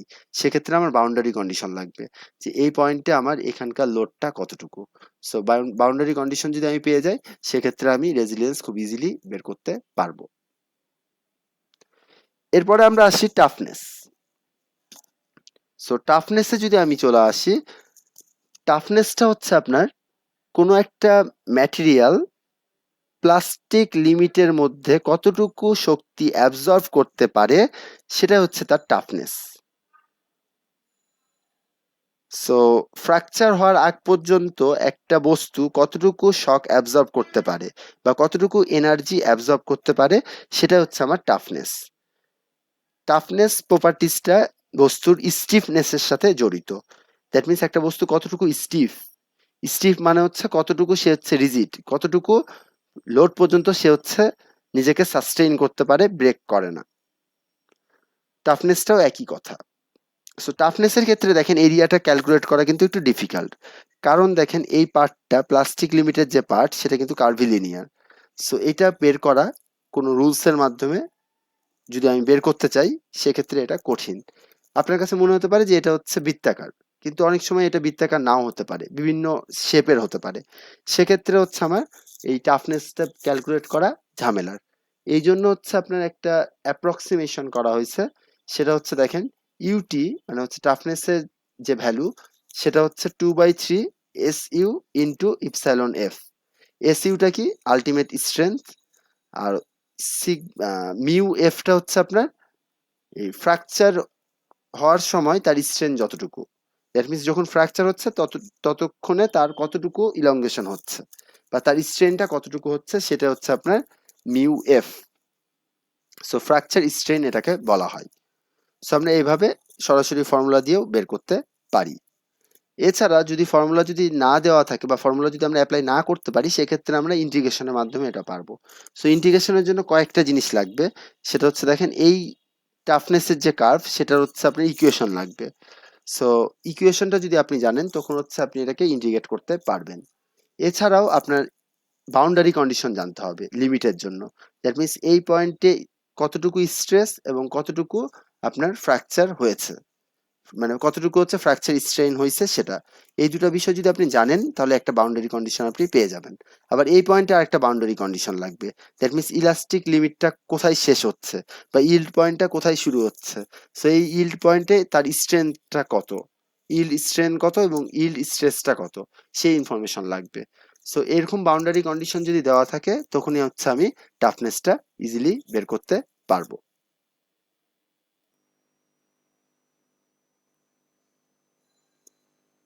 আচ্ছা, এরপরে যদি আমরা আসি রেজিলিয়েন্স এবং টাফনেসের মধ্যে যদি একটা কম্পারেটিভ অ্যানালাইসিস যদি আমরা একটু খেয়াল করি, তাহলে এখানে দেখেন তিন ধরনের স্টিলের কথা বলা হয়েছে। Number one high carbon steel, number two medium carbon steel, number three low carbon steel. So এই তিনটার স্ট্রেস ভার্সেস স্ট্রেইন, যে engineering stress versus strain curve আছে সেটা ড্র করা হয়েছে। সো হাই কার্বন স্টিলে যদি ফার্স্টে খেয়াল করি তাহলে দেখেন এটার হচ্ছে যে কার্ভটা সেটা এরকম। সো আমরা এখান থেকে খেয়াল করতেছি যে এদের এই ধরনের স্টিলগুলার ডাক্টিলিটি কম। কেন? কারণ দেখেন যে স্ট্রেন বেশি হচ্ছে না। সো স্ট্রেন যদি বেশি না হয় তাহলে ডাক্টিলিটি কম হবে। সো এই ধরনের ম্যাটেরিয়ালগুলো দেখেন টাফনেস এবং রেজিলিয়েন্সের মধ্যে ডিফারেন্সটা খুবই কম। সো এই ধরনের ম্যাটেরিয়ালগুলো অনেক স্ট্রং হয় এবং এই ধরনের ম্যাটেরিয়ালগুলোর বিহেভিয়ারগুলো হচ্ছে আপনার বিটল টাইপ হয়। সো ডাক্টিলিটি যাদের কম থাকে তারা হচ্ছে স্বাভাবিকভাবেই খুব বেশি হার্ড হবে এবং এরা বিটল হবে। এরপরে যদি আমরা সেকেন্ড যে ম্যাটেরিয়ালটা আছে সেটাতে যদি আসি, মিডিয়াম কার্বন স্টিল। সো এটার দেখেন কার্ভটাতে যে হাই কার্বন স্টিলের থেকে এটার মানে যে ম্যাক্সিমাম যে পয়েন্ট, ম্যাক্সিমাম লোড নেওয়ার যে পয়েন্ট সেটা কিন্তু কম। সো তাহলে আমরা বুঝতে পারতেছি যে এটার থেকে মানে হাই কার্বনের থেকে মিডিয়াম কার্বনের স্ট্রেংথ কম। সো দেখেন এটার ম্যাক্সিমাম যেই লোডটা সে ক্যারি করতে পারে সেটা এইখানে, আর হাই কার্বনের ক্ষেত্রে সেটা এইখানে। সো বেশ কম কিন্তু। বাট যদি ডাক্টিলিটির ক্ষেত্রে আমরা চিন্তা করি তাহলে দেখেন যে এটা ডাক্টিলিটি আমার হাই কার্বনের থেকে বেশি, আর মিডিয়াম কার্বনের থেকে আবার লো কার্বনের ডাক্টিলিটি আরো বেশি। আর এইখানে যদি আমি মিডিয়াম কার্বনের ক্ষেত্রে যদি আমি এরিয়াটা নিয়ে অ্যানালাইসিস করি তাহলে দেখেন আমার রেজিলিয়েন্স পাবো এইটুক এরিয়াতে, ইল্ড পয়েন্ট ধরলাম এইখানে। সো এখানে যদি ধরি তাহলে ইল্ড পয়েন্ট অনুযায়ী আমি হচ্ছে যে এরিয়াটা পাবো সেটা হচ্ছে আমার রেজিলিয়েন্স, এবং এই টোটাল যে এরিয়াটা পাচ্ছি সেটা হচ্ছে আমার টাফনেস। সো দেখেন এটার যে টাফনেস সেটা কিন্তু হচ্ছে আমার হাই কার্বন স্টিলের থেকেও বেশি। সো দ্যাটস ওয়াই এটা হচ্ছে আমার অনেক টাফেস্ট ম্যাটেরিয়াল। ইনফ্যাক্ট এটার যে টোটাল এরিয়াটা আমি পাচ্ছি সেটা লো কার্বনের থেকেও বেশি, কারণ লো কার্বনে দেখেন আপনার এই স্ট্রেসটা অনেক কমে গেছে। স্ট্রেস কমার কারণে আপনার যে এরিয়াটা আমি পাচ্ছি সেটা হচ্ছে এটা, এটার থেকে দেখেন এইটুক এরিয়া আর এইটুক এরিয়ার মধ্যে এই এরিয়াটা হচ্ছে বেশি। যদি আমি মিডিয়াম কার্বন এবং লো কার্বনের মধ্যে কম্পারিজন করি, তাহলে লো কার্বনের এইটুক এরিয়া হচ্ছে আমার এক্সট্রা এক্সট্রা, আর হচ্ছে মিডিয়াম কার্বনের হচ্ছে আমার এইটুক এরিয়া হচ্ছে আমার এক্সট্রা। সো এই এরিয়াটা কিন্তু হচ্ছে লো কার্বনের থেকে বেশি। দ্যাটস ওয়াই মিডিয়াম কার্বন স্টিলগুলো হচ্ছে সবচেয়ে টাফেস্ট ম্যাটেরিয়াল। আর যারা টাফেস্ট হয় তাদের মধ্যে স্টিফনেসটা অনেক বেশি থাকে। সো হাই কার্বন হচ্ছে স্ট্রংগেস্ট, মিডিয়াম কার্বন হচ্ছে টাফেস্ট বা স্টিফনেস বেশি থাকবে, আর লো কার্বনটা হচ্ছে আপনার ডাকটাইল হবে। সো ডাকটিলিটির জন্য লো কার্বন ভালো। সো যেই সব অ্যাপ্লিকেশনে ডাকটাইল ম্যাটেরিয়াল লাগবে সেখানে হচ্ছে আমি লো কার্বন স্টিল ইউজ করব, যেখানে কার্বনের পার্সেন্টেজ কম থাকে। আর মিডিয়াম কার্বনের স্টিল আমরা ইউজ করব যেখানে আমার স্টিফনেস বেশি লাগবে বা টাফনেস বেশি লাগবে। সো টাফেস্ট ম্যাটেরিয়াল হিসেবে আমরা মিডিয়াম কার্বন ইউজ করতে পারি। আর যেখানে স্ট্রেংথ বেশি লাগবে সেখানে আমরা হাই কার্বন স্টিল ইউজ করতে পারি। সো এই কম্পারেটিভ অ্যানালাইসিস থেকে আমরা আরেকটা কথাও বলতে পারি যে স্টিলের মধ্যে যদি কার্বনের পরিমাণ বেশি থাকে তাহলে হচ্ছে সে ম্যাটেরিয়ালটার স্ট্রেংথ তত বেশি হবে, এবং যে ম্যাটেরিয়ালের স্ট্রেংথ যত বেশি হবে সে ম্যাটেরিয়ালের হার্ডনেসও তত বেশি হবে এবং ডাক্টিলিটি তত কম হবে। তাহলে কার্বন পার্সেন্টেজ যদি বেশি থাকে কোনো একটা অ্যালয়ের মধ্যে বা কোনো একটা স্টিলের মধ্যে, এটা দ্বারা এটা মিন করে যে ওই স্টিল বা অ্যালয়ের স্ট্রেংথ বেশি হবে, হার্ডনেস বেশি হবে, কিন্তু ডাক্টিলিটি কম হবে। সো এটা মাথায় রাখবেন, এটা আপনাদের পরবর্তীতে অন্যান্য চ্যাপ্টারেও এই কনসেপ্টটা হচ্ছে আপনাদের লাগবে। আচ্ছা, এবার চলে আসি আমাদের যে ট্রু স্ট্রেস স্ট্রেন কার্ভ। এখানে যদিও হেডলাইনটা একটু ভুল দেওয়া আছে, এটা হবে হচ্ছে true stress strain curve. So true stress strain কার্ভের ক্ষেত্রে আমরা ট্রু এরিয়াগুলা নিয়ে কাজ করব বা ট্রু স্ট্রেন নিয়ে কাজ করব। সো আমরা জানি strain equals to final length minus initial length divided by initial length. So এটা হচ্ছে আমার strain del L by L nought, যেটা ইপসাইলন দ্বারা আমরা প্রকাশ করে থাকি। কিন্তু আপনার যদি আমরা ট্রু স্ট্রেস স্ট্রেনের কথা যদি বলি, তাহলে দেখেন আমার প্রত্যেকটা মোমেন্টে লেন্থ কিন্তু হচ্ছে চেঞ্জ হচ্ছে, প্রত্যেকটা মোমেন্টে আমার লেন্থটা চেঞ্জ হচ্ছে। ধরেন ইনিশিয়াল লেন্থ ছিল এল নট, আপনি কিছুটা লোড দেওয়ার ফলে তার এল ওয়ান পরিমাণ ইলংগেশন হয়েছে, মানে এল ওয়ান পর্যন্ত তার লোড মানে লেন্থটা বেড়ে গেছে, মানে তার ফাইনাল লেন্থ হচ্ছে এল ওয়ান কিছুটা লোড দেওয়ার পর, ফার্স্ট টাইম লোড দেওয়ার পর। সো সেক্ষেত্রে দেখেন L one minus L nought, এটা হচ্ছে del L divided by L not. So এটা হচ্ছে আপনার ইনিশিয়াল স্ট্রেইন। এর পরবর্তীতে যখন আপনি আবার একটু লোড বাড়াইছেন তখন কি হবে, তার ইনিশিয়াল কিন্তু হচ্ছে লেন্থ হয়ে গেছে এখন এল ওয়ান, কারণ অলরেডি সে ইলংগেটেড অবস্থায় আছে। ফাইনাল লেন্থ যদি এল টু হয় তাহলে L two minus L one হবে হচ্ছে আপনার ডেল এল। দ্যাট মিনস কতটুকু ইলংগেশন হয়েছে সেটা আমি জানতে পারলাম। এরপরে হচ্ছে আপনার এল ওয়ান দিয়ে যদি আমি ডিভাইড করি তাহলে হচ্ছে আমি স্ট্রেনটা পাবো ওই পার্টিকুলার পয়েন্ট দুইটার জন্য। এরপরে যখন আবার লোড আরেকটু বাড়াবো তখন হচ্ছে তার ইলংগেশনটা আরেকটু বাড়বে, ধরলাম এল থ্রি হলো, so L three minus L two divided by L two হবে। এইভাবে আপনি যত লোড বাড়াবেন পর্যায়ক্রমে তত তার লেন্থটা বাড়তে থাকবে, এবং প্রত্যেকটা ক্ষেত্রে তার লেন্থ আগের লেন্থের সাথে কতটুকু বাড়তেছে সেটাই হবে তার হচ্ছে স্ট্রেইন। সো এইটাকে বলা হচ্ছে ট্রু স্ট্রেইন। তাহলে আমরা ট্রু স্ট্রেইন যদি বের করতে চাই তাহলে এইটাকে আমরা সামেশন করতে হবে, সামেশন বা ইন্টিগ্রেশন করতে হবে। সো দেখেন আমি ইন্টিগ্রেশন করছি, কত থেকে কত দূর পড়বো, যেটা আমার ইনিশিয়াল পয়েন্ট এল নট আর ফাইনাল পয়েন্ট হচ্ছে আমার L I. So L nought থেকে এল আই পর্যন্ত যদি আমি ইন্টিগ্রেশন করি এবং এটাকে আমি লিখতেছি ডিএল বাই এল, কেন, কারণ দেখেন এটা হচ্ছে ডেল এল আর নিচে তো আমার এল থাকতেছে, so del L by L, so এটাকে আমি লিখতেছি ডিএল বাই এল। সো এটাকে যদি আমি ইন্টিগ্রেশন করি তাহলে আমি পাবো হচ্ছে ln L I by L not. So এখান থেকে আমি এল আই বাই এল নটকে এই যে এই ইকুয়েশন থেকে যদি আমি এল আই বাই এল নটকে লিখতে চাই তাহলে আমি লিখতে পারবো ওয়ান প্লাস ইপসাইলন। সো এই জন্য আমি লিখতেছি এটা ln one plus epsilon. So এটাই হচ্ছে আপনার ট্রু স্ট্রেইন। সো ট্রু স্ট্রেইনকে আমরা ইপসাইলন টি দ্বারা রিপ্রেজেন্ট করি এবং epsilon T equals to ln E plus one বা ইপসাইলন প্লাস ওয়ান, ঠিক আছে। আর ট্রু স্ট্রেসের ক্ষেত্রে যেটা হবে যে আপনার এরিয়াটা তো ভ্যারি করতেছে প্রতি মোমেন্টে। সো এরিয়া যদি ভ্যারি করে তাহলে ওই এরিয়ার জন্য হচ্ছে আপনার স্ট্রেসটাও ভ্যারি করবে, কারণ স্ট্রেস তো এরিয়ার সাথে রিলেটেড। সো ফোর্স বাড়াচ্ছেন আপনার এরিয়াটা প্রতিবার ভ্যারি করতেছে। সো আমরা সাধারণত জানি যে স্ট্রেসকে সিগমা দ্বারা রিপ্রেজেন্ট করা হয়। সো ট্রু স্ট্রেসের ক্ষেত্রে সিগমা টি বলা হচ্ছে, sigma T equals to F by A I. এই এ আইটা হচ্ছে আপনার ভ্যারি করবে। আমরা জানি যে এ আই ভ্যারি করলেও আপনার টোটাল যে ভলিউম থাকবে ম্যাটেরিয়ালের সেটা তো সেম থাকবে। দ্যাট মিনস ধরলাম যে আমার ইনিশিয়াল যেই এরিয়াটা ছিল সেটা এ নট এবং ইনিশিয়াল লেন্থ হচ্ছে এল নট। তাহলে ওই বারটার ভলিউম যেটা হবে সেটা হবে হচ্ছে এ নট ইন্টু এল নট। আবার ধরেন যে ফাইনাল যেই লোডটা, সেক্ষেত্রে আমার ইলংগেশন হয়ে ফাইনাল লেন্থ হয়েছে এল আই, সেক্ষেত্রে আমার এরিয়া রিডিউস হয়ে ধরলাম যে এ আই হচ্ছে তার এরিয়া হয়েছে। এই দুটাকে মাল্টিপ্লাই করলে যে ভলিউমটা পাবো সেটা কিন্তু ইনিশিয়াল ভলিউমের সমান হবে, কারণ কোনো ম্যাটেরিয়ালই এখানে লস হচ্ছে না।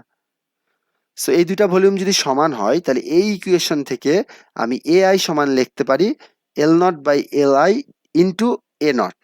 সো ওটা যদি আমি এখানে বসাই এ আই এর পরিবর্তে, সেক্ষেত্রে এটাকে সিম্পলিফাই করলে আমি সিগমা টি ইকুয়ালস টু পাবো sigma into one plus epsilon. So এই দুইটা হচ্ছে আপনার ট্রু স্ট্রেস এবং ট্রু স্ট্রেইনের ইকুয়েশন। ঠিক আছে? এরপরে দেখেন ট্রু স্ট্রেস স্ট্রেইনের যদি আমি কার্ভে যাই, সেক্ষেত্রে আমি যেটা পাচ্ছি, দেখেন এখানে কম্পারিজনটা দেখানো হয়েছে, যে ব্লু কালারের লাইনটা দেখতে পাচ্ছি বা কার্ভটা দেখতে পাচ্ছি, সে কার্ভটা হচ্ছে আমার ট্রু স্ট্রেস স্ট্রেইনের কার্ভ। সো এই ক্ষেত্রে দেখেন যে ট্রু স্ট্রেস স্ট্রেইনের কার্ভের ক্ষেত্রে দেখেন আপনার স্ট্রেস বাড়ানোর সাথে সাথে আমার ইলংগেশনও বেড়ে যাচ্ছে বা স্ট্রেনও আমার বেড়ে যাচ্ছে। সো এটাই হচ্ছে আমার ট্রু ইঞ্জিনিয়ারিং মানে স্ট্রেস স্ট্রেন কার্ভ।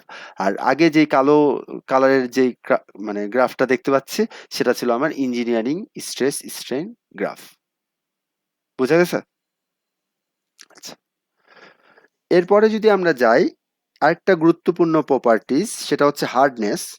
সো প্রত্যেকটা ম্যাটেরিয়ালের হার্ডনেস লেভেল যদি আমরা চিন্তা করি, হার্ডনেসের উপর ম্যাটেরিয়ালের অনেক কিছুই ডিপেন্ড করে।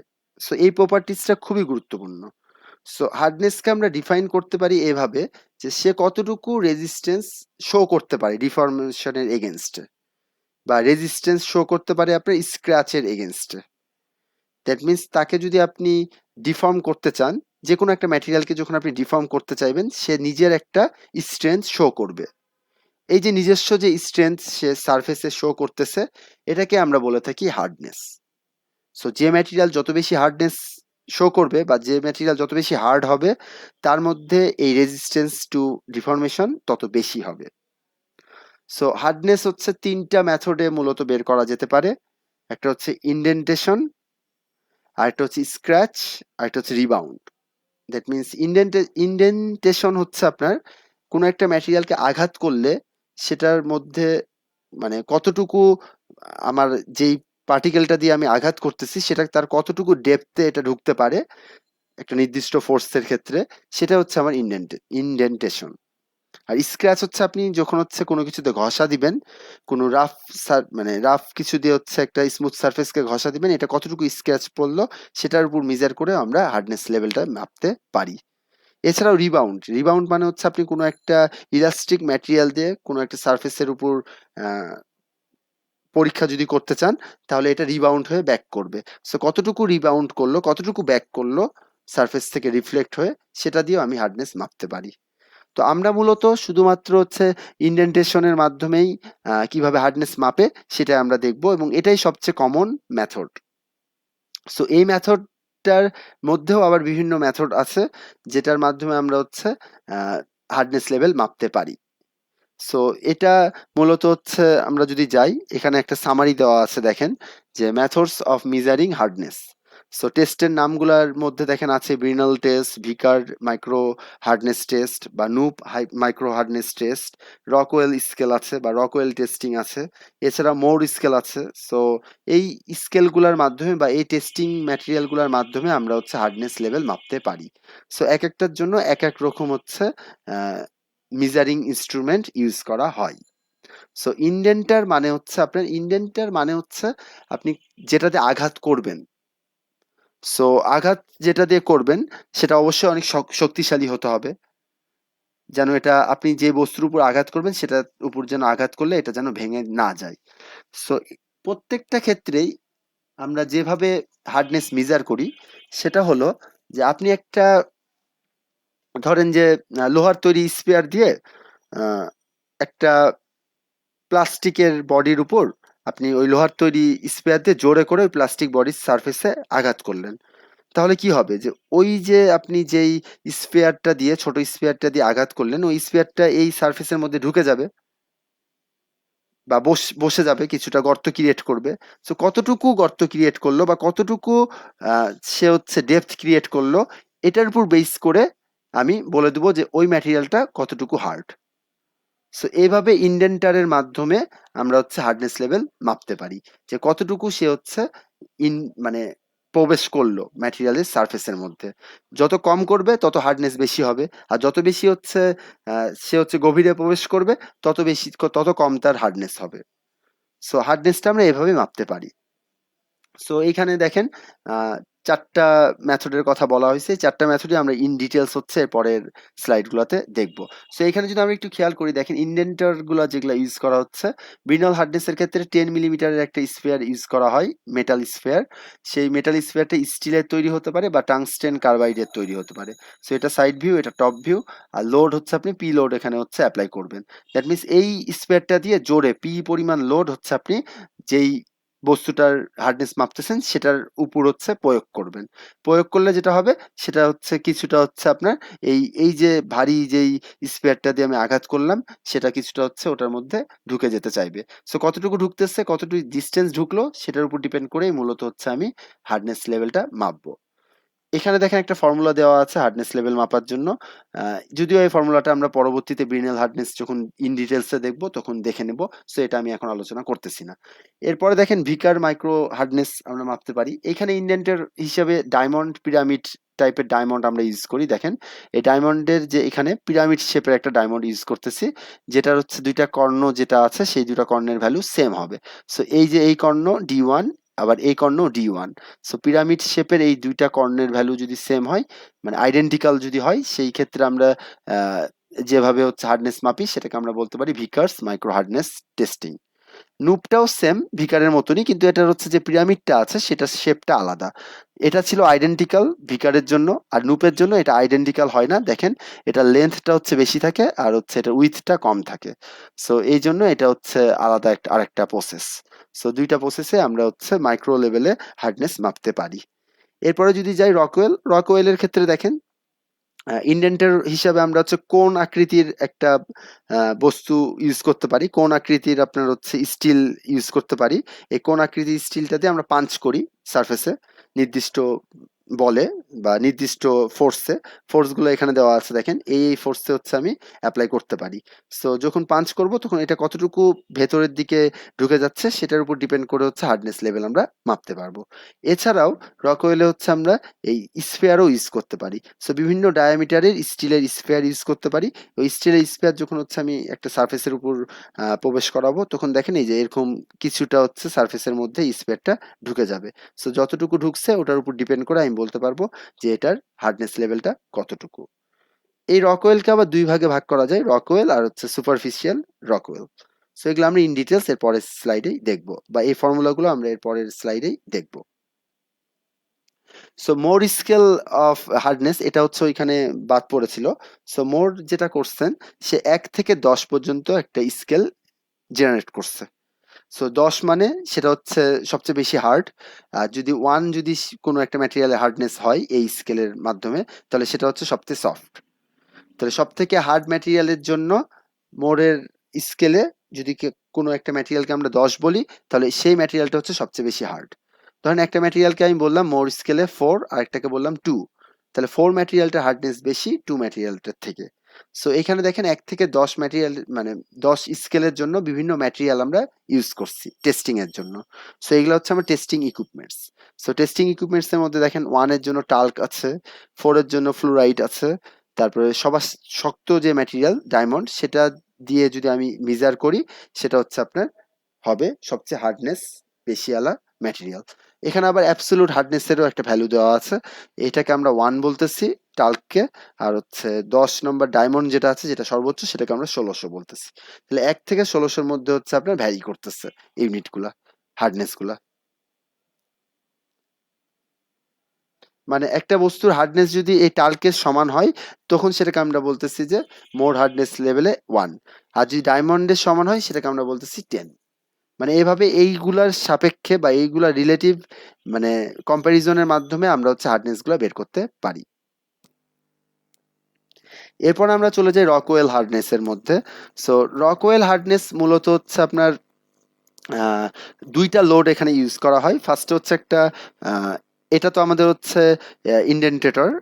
সো আইডেন্টারের মাধ্যমে আমি ফার্স্টে হচ্ছে একটা মাইনর লোড অ্যাপ্লাই করব। মাইনর লোডের ফলে এটা অল্প একটু ভেতরে ঢুকবে। এরপরে হচ্ছে এটাকে আমি আবার পাঞ্চ করব, মেজর লোড ইউজ করব। সো মেজর লোড হলে এটার পেনিট্রেশনটা আরো বেশি হয়ে যাবে। সো এই দুইটার পেনিট্রেশনের যে গ্যাপ, এটার উপর ডিপেন্ড করবে যে এই ম্যাটেরিয়ালটা কতটুকু হার্ড। সো এই যে ডিস্টেন্স, এই ডিস্টেন্সটা দিয়ে আমি বের করব যে এই ম্যাটেরিয়ালটা কতটুকু হার্ড। সো এইখানে দেখেন একটা হচ্ছে পিরামিড টাইপের হচ্ছে আপনার, সরি, কোন টাইপের হচ্ছে ইন্ডেন্টেটর ইউজ করা হয়েছে। এই ইন্ডেন্টেটরটার মাধ্যমে হচ্ছে আমরা লোডটা মেজার করতে পারি। মিনিমাম যে লোডটা আমরা এখানে ইউজ করি সেটা 10 কেজি, আর হচ্ছে ম্যাক্সিমাম লোডটা তো হচ্ছে আমরা দেখছি যে ভ্যারি করে। সো এটা হচ্ছে বিভিন্নভাবে ভ্যারি করতে পারে। দেখেন দুইটা স্কেলের ক্ষেত্রে দুইভাবে ভ্যারি করতে পারে। একটা ছিল হচ্ছে রকওয়েল হার্ডনেস স্কেল, আর একটা হচ্ছে superficial Rockwell hardness scale. So Rockwell hardness scale হচ্ছে আমার বেশি হার্ড ম্যাটেরিয়াল গুলোর জন্য আমরা এটা ইউজ করে থাকি, আর রিলেটিভলি কম হার্ড ম্যাটেরিয়াল গুলোর জন্য এই স্কেলটা আমরা ইউজ করে থাকি। সো দুই রকম রকওয়েল স্কেল আছে। সো এই স্কেলের ক্ষেত্রে দেখেন আবার স্কেলের সিম্বল গুলো আবার ভিন্ন রকম হতে পারে। তো যদি আমি বলি যে রকওয়েল স্কেল এ, সেক্ষেত্রে আমি ইন্ডেন্টার হিসাবে ইউজ করবে ডায়মন্ড, আর হচ্ছে মেজর লোডটা হবে হচ্ছে আমার 60 কেজি, আর মাইনর লোড তো সবসময় 10 কেজি। সো এই যে মেজর লোডের মানে ডিফারেন্সের কারণে বা ইন্ডেন্টারের ডিফারেন্সের কারণে আমার বিভিন্ন স্কেল আমরা পেয়েছি। সো সবচেয়ে পপুলার যে দুটা স্কেল সেটা হচ্ছে রকওয়েল বি এবং রকওয়েল সি। এই দুটা স্কেল হচ্ছে সবচেয়ে বেশি পপুলার, এবং এগুলাকে রিপ্রেজেন্ট করা হয় এইচ আর, মানে রকওয়েল হার্ডনেস এইচ আর বলা হচ্ছে। এইচ আর বি মানে হচ্ছে রকওয়েল হার্ডনেস বি স্কেলে। আর যদি তার আগে 80 থাকে, এটা দ্বারা রিপ্রেজেন্ট করা হচ্ছে যে বি বি স্কেলে এটা হার্ডনেস হচ্ছে 80। আর যদি 60 এইচ আর 30 ডাব্লু থাকে, তাহলে দেখেন এখানে 30 ডাব্লুটা হচ্ছে আমার সুপারফিশিয়াল রকওয়েল স্কেলের জন্য এটা সিম্বল। তাহলে এটা আমি বুঝতে পারতেছি যে সুপারফিশিয়াল হার্ডনেস 60 হবে এটার আউট অফ 30 ডাব্লু স্কেলের মধ্যে। সো 30 ডাব্লু স্কেলের মধ্যে সে হচ্ছে 60 মার্কস পাবে। ধরেন 30 ডাব্লু স্কেলে ধরেন যে এরকম 0 থেকে 100 পর্যন্ত হচ্ছে ঘর আছে। সো এই 30 ডাব্লুর যেই 0 থেকে 100 পর্যন্ত ঘর আছে, এই 0 থেকে 100 ঘরের মধ্যে সে পাবে হচ্ছে মাত্র 60। তাহলে আমরা বলতে পারি যে 30 ডাব্লু স্কেলে এটার হচ্ছে রকনেস মোটামুটি মিডিয়াম টাইপের। সো এইভাবে হচ্ছে আমরা স্কেলগুলা মানে রিড করতে পারি আর কি। সো মূলত হচ্ছে আপনার রকওয়েল হার্ডনেসের জন্য যে স্কেলটা থাকে, এখানে একটু খেয়াল করেন, দেখেন রকওয়েল বি আর রকওয়েল সি আছে। সো রকওয়েল হার্ডনেসের জন্য যে স্কেলটা থাকে সেটা মূলত 0 থেকে 120 পর্যন্ত ভ্যারি করে। যদিও এখানে 110 পর্যন্ত দেওয়া আছে, মূলত 120 পর্যন্ত ভ্যারি করে। কিন্তু আমরা কাউন্ট করি 20 থেকে 100 এর মধ্যে, কেননা 20 থেকে 100 এর পরে এটা আবার হচ্ছে দেখেন মার্চ করে। দেখেন এটা 0 থেকে 80 আর 0 থেকে 40, এই স্কেলের রকওয়েল সি স্কেলের 0 থেকে 40 সেটা কিন্তু হচ্ছে 80 থেকে 110 এর মধ্যে ওভারল্যাপ করতেছে। সো এই ওভারল্যাপটাকে দূর করার জন্য আমরা যেটা করি যে 20 থেকে 100, এটারও 20 থেকে 100, এইভাবে হচ্ছে আমরা মানে মার্কিং করি। ধরেন এটা যখন রকওয়েল স্কেলে 100 এর উপরে চলে যাবে, তখন সেটাকে আর আমরা রকওয়েল স্কেলে মেজার না করে রকওয়েল সি স্কেলে মেজার করব, বি স্কেলে না করে সি স্কেলে করব। বোঝা গেছে? যেমন ধরেন যদি আমার রকওয়েল বি স্কেলে 110 যদি আসে, সেটাকে আমি মানে এইচ আর বি মানে 110 এইচ আর বি না বলে সেটাকে বলবো ধরেন যে 40 এইচ আর সি বলবো। তার মানে রকওয়েল স্কেলে সেটাকে হচ্ছে মেজার করব। সো এইভাবে হচ্ছে আমরা রকওয়েল হার্ডনেস গুলা মেজার করতে পারি। সো এই যে 60 বা 80 এগুলা হচ্ছে, এগুলা কিভাবে পাচ্ছি, কতটুকু তার ডেপথ ক্রিয়েট হচ্ছে। সো দেখেন 80 এইচ আর বি, এটা দ্বারা আমি বুঝতেছি যে তার মানে হার্ডনেস লেভেলটা বেশি, কারণ হচ্ছে এটার 80 মার্কস আমি একে দিচ্ছি। তার মানে এটা হচ্ছে ইন্ডেন্টারটা অনেক বেশি ভেতরে এটা ঢুকে গেছে বি স্কেলের ক্ষেত্রে। ঠিক আছে? সো এইভাবে আমরা মাপতে পারি আর কি। আর বি আর সি এর ক্ষেত্রে যদি তুলনা করি, দেখেন সি স্কেলটার কিন্তু হচ্ছে লোড বেশি। সো দ্যাটস ওয়াই সি স্কেলটা হচ্ছে আপনার বি স্কেলের থেকে বেশি হার্ডনেস মাপার জন্য ইউজ করা হয়ে থাকে। এরপরে যদি আমরা যাই ব্রিনল হার্ডনেস, ব্রিনল হার্ডনেস এর মধ্যে হচ্ছে আমরা তো খেয়াল করছি যে যেই ইন্ডেন্টেশনটা ইউজ করা হয় সেটা 10 মিলিমিটারের একটা ডায়ামিটার, 10 মিলিমিটার ডায়ামিটারের একটি স্টিল বল। সো দেখতে এরকম। সো এটাকে যখন আমি সারফেসে একটা নির্দিষ্ট লোডে অ্যাপ্লাই করব, তখন দেখেন সারফেসের মধ্যে এটা হচ্ছে ঢুকে যাবে। সো সারফেসের মধ্যে যতটুকু ঢুকবে সেই ডায়ামিটারটাকে আমি বলতেছি ডি, স্মল ডি। আর ওর যে অরিজিনাল ডায়ামিটার সেটা হচ্ছে ক্যাপিটাল ডি। আর যে লোডটা আমি অ্যাপ্লাই করতেছি সেটাকে আমি বলতেছি পি।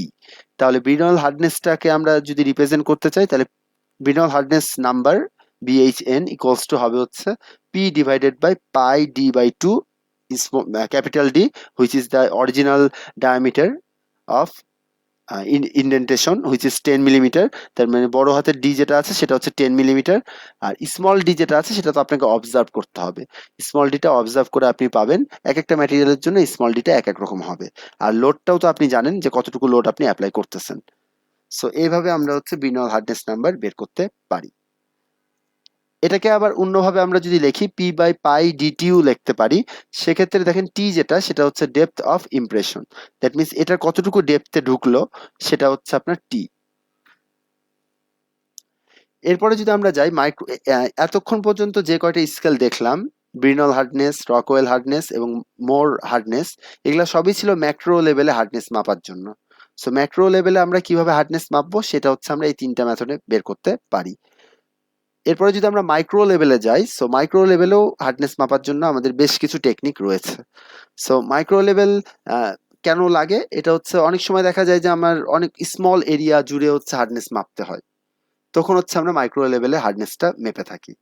আর এখানকার মাইক্রো লেভেলে যখন হচ্ছে আমরা কোনো একটা ম্যাটেরিয়ালের হার্ডনেস মাপি, তখন এখানে অনেক স্মল পরিমাণ হচ্ছে লোড অ্যাপ্লাই করতে হয়, এবং মূলত আপনার গ্রাইন্ডিং, তারপর হচ্ছে ফিনিশিং বা পলিশিং অপারেশনগুলোর পর আমরা মাইক্রো হার্ডনেস মেপে থাকি।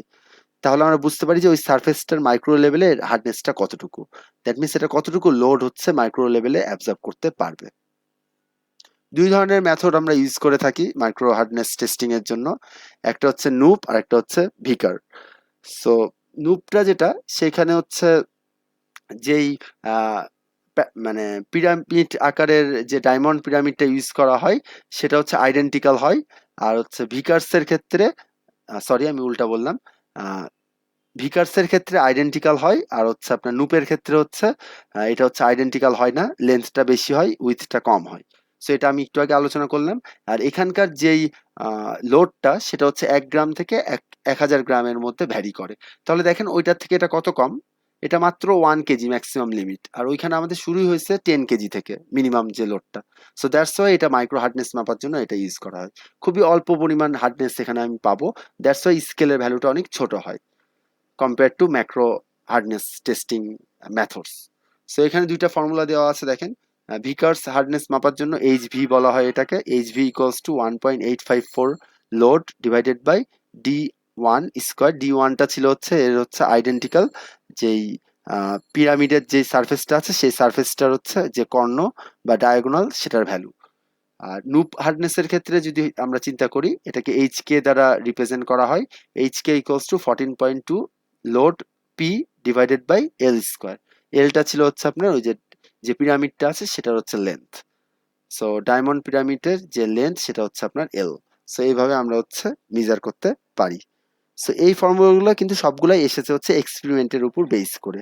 সো সবগুলো হচ্ছে ইম্পেরিক্যাল রুলস বলা যেতে পারে, দ্যাট মিনস আমরা এক্সপেরিমেন্ট করে ডেটা অ্যানালাইসিস করে আমরা এই ফর্মুলাগুলো জেনারেট করতে পারি। মানে বিজ্ঞানীরা এই ফর্মুলাগুলো এইভাবে জেনারেট করছেন। এরপরে দেখেন হার্ডনেসকে আমরা কিভাবে কনভার্ট করতে পারি একটা থেকে আরেকটা। সো এখানে দেখেন রিলেটিভ কনভার্সেশনের একটা ডায়াগ্রাম দেওয়া আছে। সো এটা হচ্ছে ছিল আমার মোর স্কেল, আর এটা হচ্ছে আমার বিভিন্ন ম্যাটেরিয়ালগুলো কোন স্কেলে কত সেটা এখানে দেখানো হয়েছে। প্লাস্টিক ম্যাটেরিয়ালগুলো হার্ডনেস কম হয়, সো দ্যাটস ওয়াই দেখেন এগুলো হচ্ছে নিচের দিকে। ব্রাশ বা অ্যালুমিনিয়াম অ্যালয় এদেরও হার্ডনেস খুব একটা বেশি হয় না, তারপর ইজিলি মেশিনড স্টিল, এটার হার্ডনেস মিডিয়াম ক্যাটাগরির। তারপর হচ্ছে ধরেন যে কাটিং টুল যেগুলো আমরা ইউজ করি সেগুলো হার্ডনেস তো বেশি না হলে সেগুলো তো ক্ষয়ে যাবে, সো এই জন্য কাটিং টুল গুলার হার্ডনেস অনেক বেশি হয়। দেখেন ফাইল দিয়ে আমরা ঘষে কোনো একটা সার্ফেসকে স্মুথ করি, তাহলে ফাইলের হার্ডনেস যদি বেশি না হয় তাহলে তো আমি অন্য একটা মেটাল সার্ফেসকে স্মুথ করতে পারবো না। সো ফাইল হার্ড, তারপর হচ্ছে কাটিং টুল, এগুলার হার্ডনেস সাধারণত বেশি হয়। সো এখানে দেখেন রকওয়েল বি এবং রকওয়েল সি, আমি একটু আগেই বলেছিলাম যে রকওয়েল বি এর থেকে রকওয়েল সি হচ্ছে বেশি হার্ড ম্যাটেরিয়াল গুলাকে মেজার করার জন্য ইউজ করে থাকি। সো এটার মোটামুটি এরকম ভাবে আমরা কম্পেয়ার করতে পারি। আর এটা হচ্ছে আমার ব্রিনল হার্ডনেস, ব্রিনল হার্ডনেস এর লেভেলটা দেখেন একদম 5 থেকে 10,000 পর্যন্ত ভ্যারি করতেছে। সো ব্রিনল হার্ডনেসটা হচ্ছে দেখেন অনেক বেশি পরিমাণ রোবাস্ট, কারণ হচ্ছে এটাতে হচ্ছে আমরা বিভিন্ন রকম ম্যাটেরিয়ালকে মানে জাজ করতে পারি। সো এখানে দেখেন স্টিল অ্যালয় গুলাকে আমরা কিভাবে ব্রিনল হার্ডনেসে কনভার্ট করতে পারি সেটা এখানে দেওয়া আছে। সো যদি আমরা টেনজাইল স্ট্রেংথের কথা চিন্তা করি, টেনজাইল স্ট্রেংথটা ছিল হচ্ছে আপনার স্ট্রেস স্ট্রেন গ্রাফের মধ্যে আলটিমেট স্ট্রেস যেটা ছিল বা আলটিমেট স্ট্রেস পয়েন্ট যেটা ছিল সেটা হচ্ছে আমার টেনজাইল স্ট্রেংথ। সো টেনজাইল স্ট্রেংথ তো প্রত্যেকটা ম্যাটেরিয়ালের জন্য ফিক্সড। সো ওই একটা যে কোনো একটা স্টিল অ্যালয়ের জন্য যদি আমি টেনজাইল স্ট্রেংথ বের করতে পারি সেটা মেগা প্যাসকেলে বের করতে পারি অথবা পিএসআই ইউনিটে বের করতে পারি, যে ইউনিটেই দেওয়া থাকুক। যদি মেগা প্যাসকেল ইউনিটে দেওয়া থাকে তাহলে হচ্ছে ব্রিনল হার্ডনেসের সাথে সেটার সম্পর্ক হচ্ছে এরকম যে tensile strength in megapascal equals to 3.45 into Brinell hardness. So এইভাবে আমরা ব্রিনল হার্ডনেসটা বের করতে পারি। ধরেন গ্রাফে আমরা দেখলাম যে কোনো একটা ম্যাটেরিয়ালের টেনজাইল স্ট্রেংথ কত, তারপরে এই ফর্মুলাটা অ্যাপ্লাই করে আমি হচ্ছে ব্রিনল হার্ডনেস বের করতে পারি। সিমিলারলি পিএসআই এককের জন্য আমরা এইভাবে এই ফর্মুলাটা ইউজ করে সেকেন্ড যে ফর্মুলাটা আছে সেটা ইউজ করে আমরা ব্রিনল হার্ডনেস বের করতে পারি। এবার আমরা কিছু এক্সাম্পল প্রবলেম দেখব। সো এই এক্সাম্পল প্রবলেমগুলা সলভ করার পর আমাদের এই যে লেকচারটা আছে সেটা আমরা শেষ করব। সো ফার্স্টে দেখেন আমরা এখানে তো অনেক ধরনের প্রবলেম বা ইকুয়েশন দেখলাম। সো ফার্স্টে এখানে একটা প্রবলেম আছে ইলংগেশন রিলেটেড। সো এখানে বলা হচ্ছে দেখেন একটা কপার যেটা অরিজিনাল লেন্থ দেওয়া আছে ইঞ্চিতে বা মিলিমিটার, যেটা আপনি চিন্তা করেন 305 মিলিমিটার, এটাকে হচ্ছে টেনশনে রাখা হয়েছে এবং এর ফলে হচ্ছে এর একটা স্ট্রেস হয়েছে যেটা হচ্ছে 276 মেগাপ্যাসকেল। আমরা এসআই ইউনিটে এটা সলভ করি, মানে আপনাদের কোশ্চেনে যে কোনো একটা ইউনিট দেওয়া থাকবে আর কি, এখানে দুইটা দেওয়া হয়েছে আপনাদের বোঝার সুবিধার্থে। এরপরে বলছে যে ডিফরমেশনটা যদি ইলাস্টিক রিজিয়নের মধ্যে হয় তাহলে এটা রেজাল্টেন্ট ইলংগেশনটা কত হবে সেটা বের করতে বলছে, হুইচ মিনস ডেল এল এর ভ্যালু হচ্ছে আপনাকে বের করতে বলছে। তাহলে আমার কাছে কি কি দেওয়া আছে এটা একটু আমি চিন্তা করি। এটা হচ্ছে আমার এল নট ইনিশিয়াল লেন্থ, এটা হচ্ছে আমার সিগমা স্ট্রেস, তাহলে সিগমা এবং এল নট আমার কাছে দেওয়া আছে। আমরা জানি sigma equals to epsilon E, so epsilon E বা strain into modulus of elasticity. So স্ট্রেনকে আমরা আবার লিখতে পারি del L by L, del L by L not. So del L equals to আমরা লিখতে পারি sigma L naught divided by E. So আমি তো হচ্ছে দেখেন এখানে হচ্ছে যে স্ট্রেস আছে দ্যাট মিন সিগমার ভ্যালু সেটা আমি জানি, এল নট এটাও আমি জানি, আর এটা যে কপার অ্যালয় মানে কপারের, সো এই কপারের যে ই সেটা তো ফিক্সড, সেটা আমি চার্ট থেকে পেয়ে যাব। দেখেন টেবিল 6.1 থেকে আমি এই ই এর ভ্যালুটা পেয়ে গেছি কপার অ্যালয়ের জন্য বা কপারের জন্য, সেটা হচ্ছে 110 গিগা প্যাসকেল। সো গিগাতে কিন্তু 10⁶ হবে। সো এখান থেকে হচ্ছে আমি যে ইলংগেশনটা আছে সেটা মেজার করতে পারি। এখানে ফর্মুলাতে ভ্যালুগুলো বসালে ইলংগেশনটা আসবে হচ্ছে আপনার 0.77 মিলিমিটার। অনেক সময় এই যে এই ই এর ভ্যালু আপনাদের টেবিল থেকে বের করতে হতে পারে, আবার হচ্ছে আপনার এখানে অনেক সময় সাইডে আমরা ই এর ভ্যালুটা দিয়ে দিতে পারি। সো ওইটা থেকেও আপনারা ক্যালকুলেশন করে যেটা চাইবে সেটা বের করতে পারবেন। এরপরে 2 নম্বর যদি এক্সাম্পলটা দেখি, এখানে কি বলা হচ্ছে দেখেন যে এখানে একটা সিলিন্ড্রিক্যাল ব্রাশের কথা বলা হয়েছে যেটা ডায়ামিটার হচ্ছে আপনার 10 মিলিমিটার। সো ডায়ামিটার আমি জানি 10 মিলিমিটার। সো এটার হচ্ছে লোডটা ক্যালকুলেট করতে বলছে, যেখানে হচ্ছে আপনার 2.5 ইন্টু 10⁻³ মিলিমিটার ডায়ামিটারে চেঞ্জ হচ্ছে এবং এটা পুরাপুরি ইলাস্টিক্যালি হচ্ছে। সো দেখেন আমি যদি একটু এখানে ফর্মুলাটা দেখি, সেক্ষেত্রে কি দেখতে পাচ্ছি যে এখানে দুই ধরনের তার মানে হচ্ছে ডিফর্মেশন হচ্ছে। যেহেতু আপনার হচ্ছে এখানে হচ্ছে টেনজাইল স্ট্রেংথ দেওয়া হয়েছে, তাহলে হচ্ছে আপনার টেনশনে আছে, এটা টেনশনে যদি থাকে তাহলে হচ্ছে আপনার আমরা জানি যে এটার পার্শ্ব বিকৃতি হবে কিছুটা, আর হচ্ছে আপনার দৈর্ঘ্য বিকৃতি হবে কিছুটা। সো এখানে পার্শ্ব বিকৃতির ইনফরমেশন এখানে কিন্তু আমার দেওয়া আছে। সো ডায়ামিটারটা ছিল 10 এবং হচ্ছে পরবর্তীতে হচ্ছে এতখানি চেঞ্জ হয়েছে ডায়ামিটারটা। তাহলে ডায়ামিটারের চেঞ্জ যেটা সেটা হচ্ছে আমি ডেল ডি দ্বারা প্রকাশ করি। তাহলে এইখানে দেখেন ডেল ডি এর ভ্যালু হচ্ছে আমার দেওয়া আছে। আর ডি নট যেটা ছিল সেটা তো আমি জানি 10 মিলিমিটার। তাহলে এইখান থেকে আমি হচ্ছে ইপসাইলন এক্স বা পার্শ্ব বিকৃতি পেয়ে যাব। সো পার্শ্ব বিকৃতির ভ্যালু আমি পেয়ে গেলাম। আর নেগেটিভ সাইন দ্বারা বোঝানো হচ্ছে যে আমার হচ্ছে যে ডায়ামিটার সেটা হচ্ছে রিডিউস হয়েছে। এরপরে আমার কি বের করতে হবে? ইপসাইলন জেড বের করতে হবে। So epsilon Z equals to আমরা ওই যে পয়সনের ফর্মুলা থেকে আমরা পেয়ে যাব। পয়সনের ফর্মুলা থেকে আমরা জানি যে পার্শ্ব বিকৃতি ডিভাইডেড বাই দৈর্ঘ্য বিকৃতি ইকুয়ালস টু পয়সনস রেশিও, তার সামনে একটা মাইনাস থাকবে।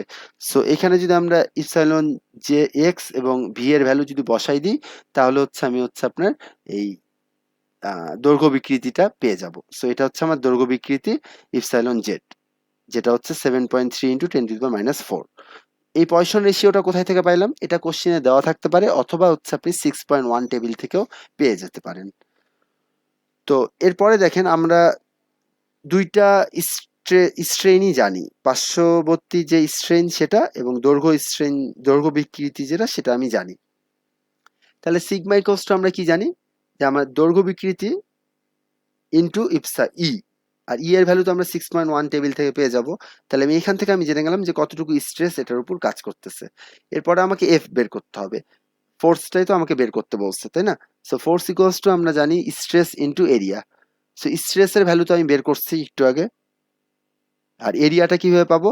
এরিয়া হচ্ছে ওই যে ডি এর ইনফরমেশন থেকে পাবো। ডি হচ্ছে ইনিশিয়াল ডি যেটা, সেটার ইনফরমেশন থেকে। এই এন অর্থ হচ্ছে আমার ইনিশিয়াল এরিয়া। আর স্ফেয়ারের ক্ষেত্রে বা সিলিন্ড্রিক্যাল অবজেক্টিভের ক্ষেত্রে এরিয়াটা বের করতে হয় হচ্ছে আপনার ক্রস সেকশনাল এরিয়াটা হচ্ছে আমার সার্কুলার। সো দ্যাটস ওয়াই এই যে এখানে দেখেন ব্লু কালার দিয়ে আমরা সার্কুলার এরিয়াটা বোঝানো হচ্ছে। সো সার্কুলার এরিয়াটা হবে কি?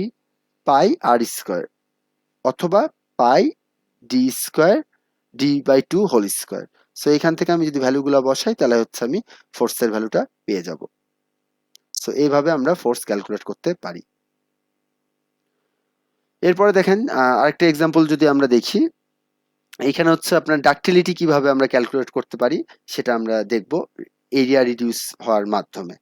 সো এখানে দেখেন আপনার অরিজিনাল যে ডায়ামিটার আছে একটা সিলিন্ড্রিক্যাল অবজেক্টের, সেটা দেওয়া আছে 12.8 মিলিমিটার, এবং এটা হচ্ছে টেনজাইল টেস্ট করা হচ্ছে যে কোথায় গিয়ে এটা ফ্র্যাকচার হয়।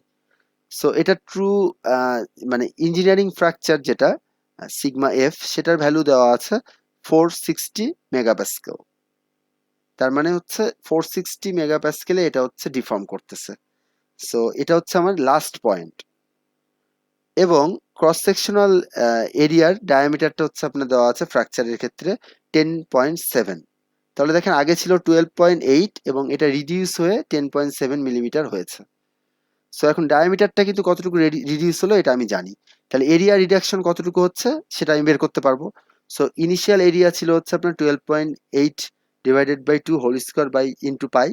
আবার ফাইনাল এরিয়া যেটা হয়েছে সেটা হচ্ছে আমার 10.7 by 2 whole square divide into pi, কারণ আমরা জানি pi R square equals to area. আর এটাকে হচ্ছে আমি ইনিশিয়াল এরিয়া দিয়ে যদি ডিভাইড করি, করে 100% দিয়ে মাল্টিপ্লাই করলে আমি যে এরিয়া রিডাকশন সেটা পেয়ে যাব, percent area reduction. So percent area reduction হচ্ছে আপনার 30%। তাহলে আমি বলতে পারি যে ডাক্টিলিটি এর হচ্ছে 30%। সো এটা হচ্ছে নাম্বার 1 এর সলিউশন। নাম্বার 2 এ আপনাকে চাইছে যে এটা ট্রু স্ট্রেসটা কত হবে ফ্র্যাকচারে গিয়ে। সো ট্রু স্ট্রেস বের করতে হলে ট্রু স্ট্রেসের আপনার ফর্মুলা লিখতে হবে। ট্রু স্ট্রেসের ফর্মুলা হচ্ছে sigma T equals to F by A F. So A এফটা হচ্ছে আপনার ফাইনাল যেই এরিয়া সেটা। তার মানে ফাইনাল এরিয়াটা তো আমরা এই যে এইটা দিয়ে ক্যালকুলেট করব। That means 10.7 divided by 2 whole square into pi, এটা হচ্ছে আমার ফাইনাল এরিয়া। সো ফাইনাল এরিয়াটা আমরা বের করছি দেখেন 89.9, ঠিক আছে? So millimetre square into 10⁻⁶ millimetre square. So মিলিমিটারে এটাকে রাখছি দেখে মিটারে নেওয়ার জন্য 10⁻⁶ দিয়ে মানে মাল্টিপ্লাই করছি বা 10⁻⁶ দিয়ে ডিভাইড করছি। সো এটা মিটারে চলে গেছে। আর ফোর্স যেটা আছে সেটা তো আমি জানি না। সো ফোর্সটাকে আমার ক্যালকুলেট করে নিতে হবে। ফোর্স আমি ক্যালকুলেট করতে পারি কিভাবে বলেন? যে আমার তো ওই যে স্ট্রেস দেওয়া আছে, স্ট্রেস ইনটু এরিয়া, এটাই তো হচ্ছে ফোর্স। সো স্ট্রেস হচ্ছে আমার সিগমা এফ 460 মেগাপ্যাসকেল দেওয়া ছিল, আর ইনিশিয়াল এরিয়াটাও আমি জানি, ক্যালকুলেট করে আমি বের করছি। সো এখান থেকে আমি জানতে পারলাম যে আমি কতটুকু ফোর্স এটার উপর অ্যাপ্লাই করতেছি। সো ওই ফোর্সের ভ্যালুটা এখানে যদি আমি বসাই দিই, তারপর এটাকে যদি ফাইনাল এরিয়া দিয়ে ডিভাইড করি, তাহলে আমি ট্রু স্ট্রেস পেয়ে যাব। সো দেখেন ট্রু স্ট্রেসটা হচ্ছে 660 মেগাপ্যাসকেল। সো এইভাবে হচ্ছে আমরা ট্রু স্ট্রেস ক্যালকুলেট করতে পারি। সো আমি যদি এখন শেষে চলে আসি, আহ, এই চ্যাপ্টারে মোটামুটি মেকানিক্যাল প্রপার্টিস গুলো আমরা শিখলাম বা দেখলাম, বেশ কিছু প্রপার্টিস সম্পর্কে আমরা জেনেছি। সো কয়েকটা গুরুত্বপূর্ণ বিষয় আপনাদেরকে মাথায় রাখতে হবে, যে এই মেকানিক্যাল প্রপার্টিস গুলো কিন্তু হচ্ছে কনস্ট্যান্ট না। এটা লোডের সাথে ভ্যারি করতে পারে, টেম্পারেচারের সাথে ভ্যারি করতে পারে, বা আদার কন্ডিশনের সাথে এটা ভ্যারি করতে পারে। দেখেন যদি আমি এক্সাম্পল বলি, যে টেম্পারেচার যদি আমি কমাই বা বিলো রুম টেম্পারেচার যদি কোনো একটা বস্তুকে রাখি, তাহলে এটার হচ্ছে স্ট্রেংথ বেড়ে যায়। মেটালিক অ্যালয়ের ক্ষেত্রে এটার হচ্ছে স্ট্রেংথ বেড়ে যাবে, এবং ডাকটিলিটি এবং ফ্র্যাকচার টাফনেস হচ্ছে আপনার কমে যাবে বা ইলংগেশন কমে যাবে। যখন হচ্ছে আমরা টেম্পারেচার কমাই, তখন কিন্তু এটা সিঙ্ক্রেচ করবে, মানে হচ্ছে এটা হচ্ছে সংকুচিত হয়ে যাবে। সো দ্যাটস ওয়াই এটা ইলংগেশন কমে যাবে, এবং ডাকটিলিটিও এটার কম দেখা যাবে, কিন্তু স্ট্রেংথটা বেশি দেখা যাবে। আবার অন্যভাবে যদি চিন্তা করি, যে আমি যদি রুম টেম্পারেচারের থেকে বেশি টেম্পারেচার অ্যাপ্লাই করি কোনো একটা বস্তুর উপর, তাহলে দেখেন মেটালিক অ্যালয়গুলার স্ট্রেংথ ডিক্রিজ করে, ডাক্টিলিটি বেড়ে যায় বা কমতেও পারে। কিছু কিছু ম্যাটেরিয়ালের ডাক্টিলিটি বেড়ে যায় টেম্পারেচার রাইজ করার সাথে সাথে, আবার কিছু কিছু ম্যাটেরিয়ালের হচ্ছে ডাক্টিলিটি কমে যায় টেম্পারেচার রাইজ করার ক্ষেত্রে। সো দেখেন এটা ভ্যারি করতেছে। সো এই ভ্যারিয়েশনটা হচ্ছে আমরা প্রত্যেকটা ম্যাটেরিয়ালের ক্ষেত্রেই পেতে পারি এক্সটার্নাল কিছু ফোর্স অ্যাপ্লাই করে। সেই এক্সটার্নাল ফোর্স হতে পারে pressure, volume change, rate of loading বা লোডিং চেঞ্জ, বা টেম্পারেচার চেঞ্জ, বা এরকম প্যারামিটারগুলো চেঞ্জ করে যেই ভ্যারিয়াবিলিটিটা পাই, সেটাকে আমার মেজার করতে হবে ইঞ্জিনিয়ার হিসাবে। কারণ আমাকে যে ডিজাইনটা করতে হবে সেটা রোবাস্ট ডিজাইন করতে হবে। কারণ বাংলাদেশের ক্ষেত্রে আপনি যখন ডিজাইন করবেন কোনো একটা বিল্ডিং, সেক্ষেত্রে দেখেন আপনাকে মাথায় রাখতে হবে যে বাংলাদেশে 6টা ঋতু আছে। সো 6টা সিজনে 6 রকম ওয়েদার থাকে। গরমকালে অনেক বেশি গরম পড়তেছে, শীতকালে আবার টেম্পারেচার রাইজ মানে লো হয়ে যায় এবং শুষ্কতা দেখা দেয়।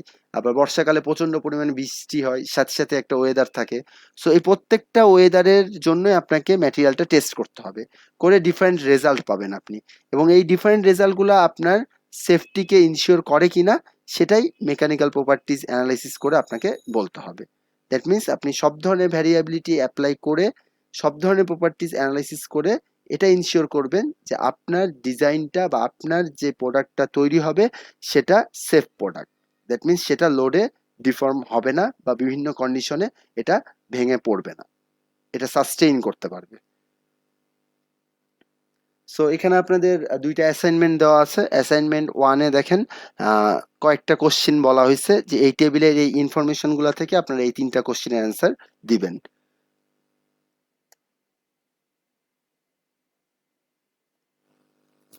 এরপরে হচ্ছে আমরা এক্সারসাইজ মানে অ্যাসাইনমেন্ট 2 এ যদি যাই, তাহলে আপনাদের যেই বইটা আমি ফলো করাচ্ছি, সেই বইটার 6 নম্বর চ্যাপ্টার থেকে এই চ্যাপ্টারটা পড়াইছি। সো এই 6 নম্বর চ্যাপ্টারের এই 6টা ম্যাথ হচ্ছে আপনাদের সেকেন্ড অ্যাসাইনমেন্টে থাকবে। সো ডিউ ডেটের মধ্যে আপনারা অবশ্যই অ্যাসাইনমেন্টগুলো জমা দিবেন। সো আমাদের যে টেক্সট বই আমরা ফলো করতেছি সেটা হচ্ছে যে material science and engineering and introduction by William D Callister junior.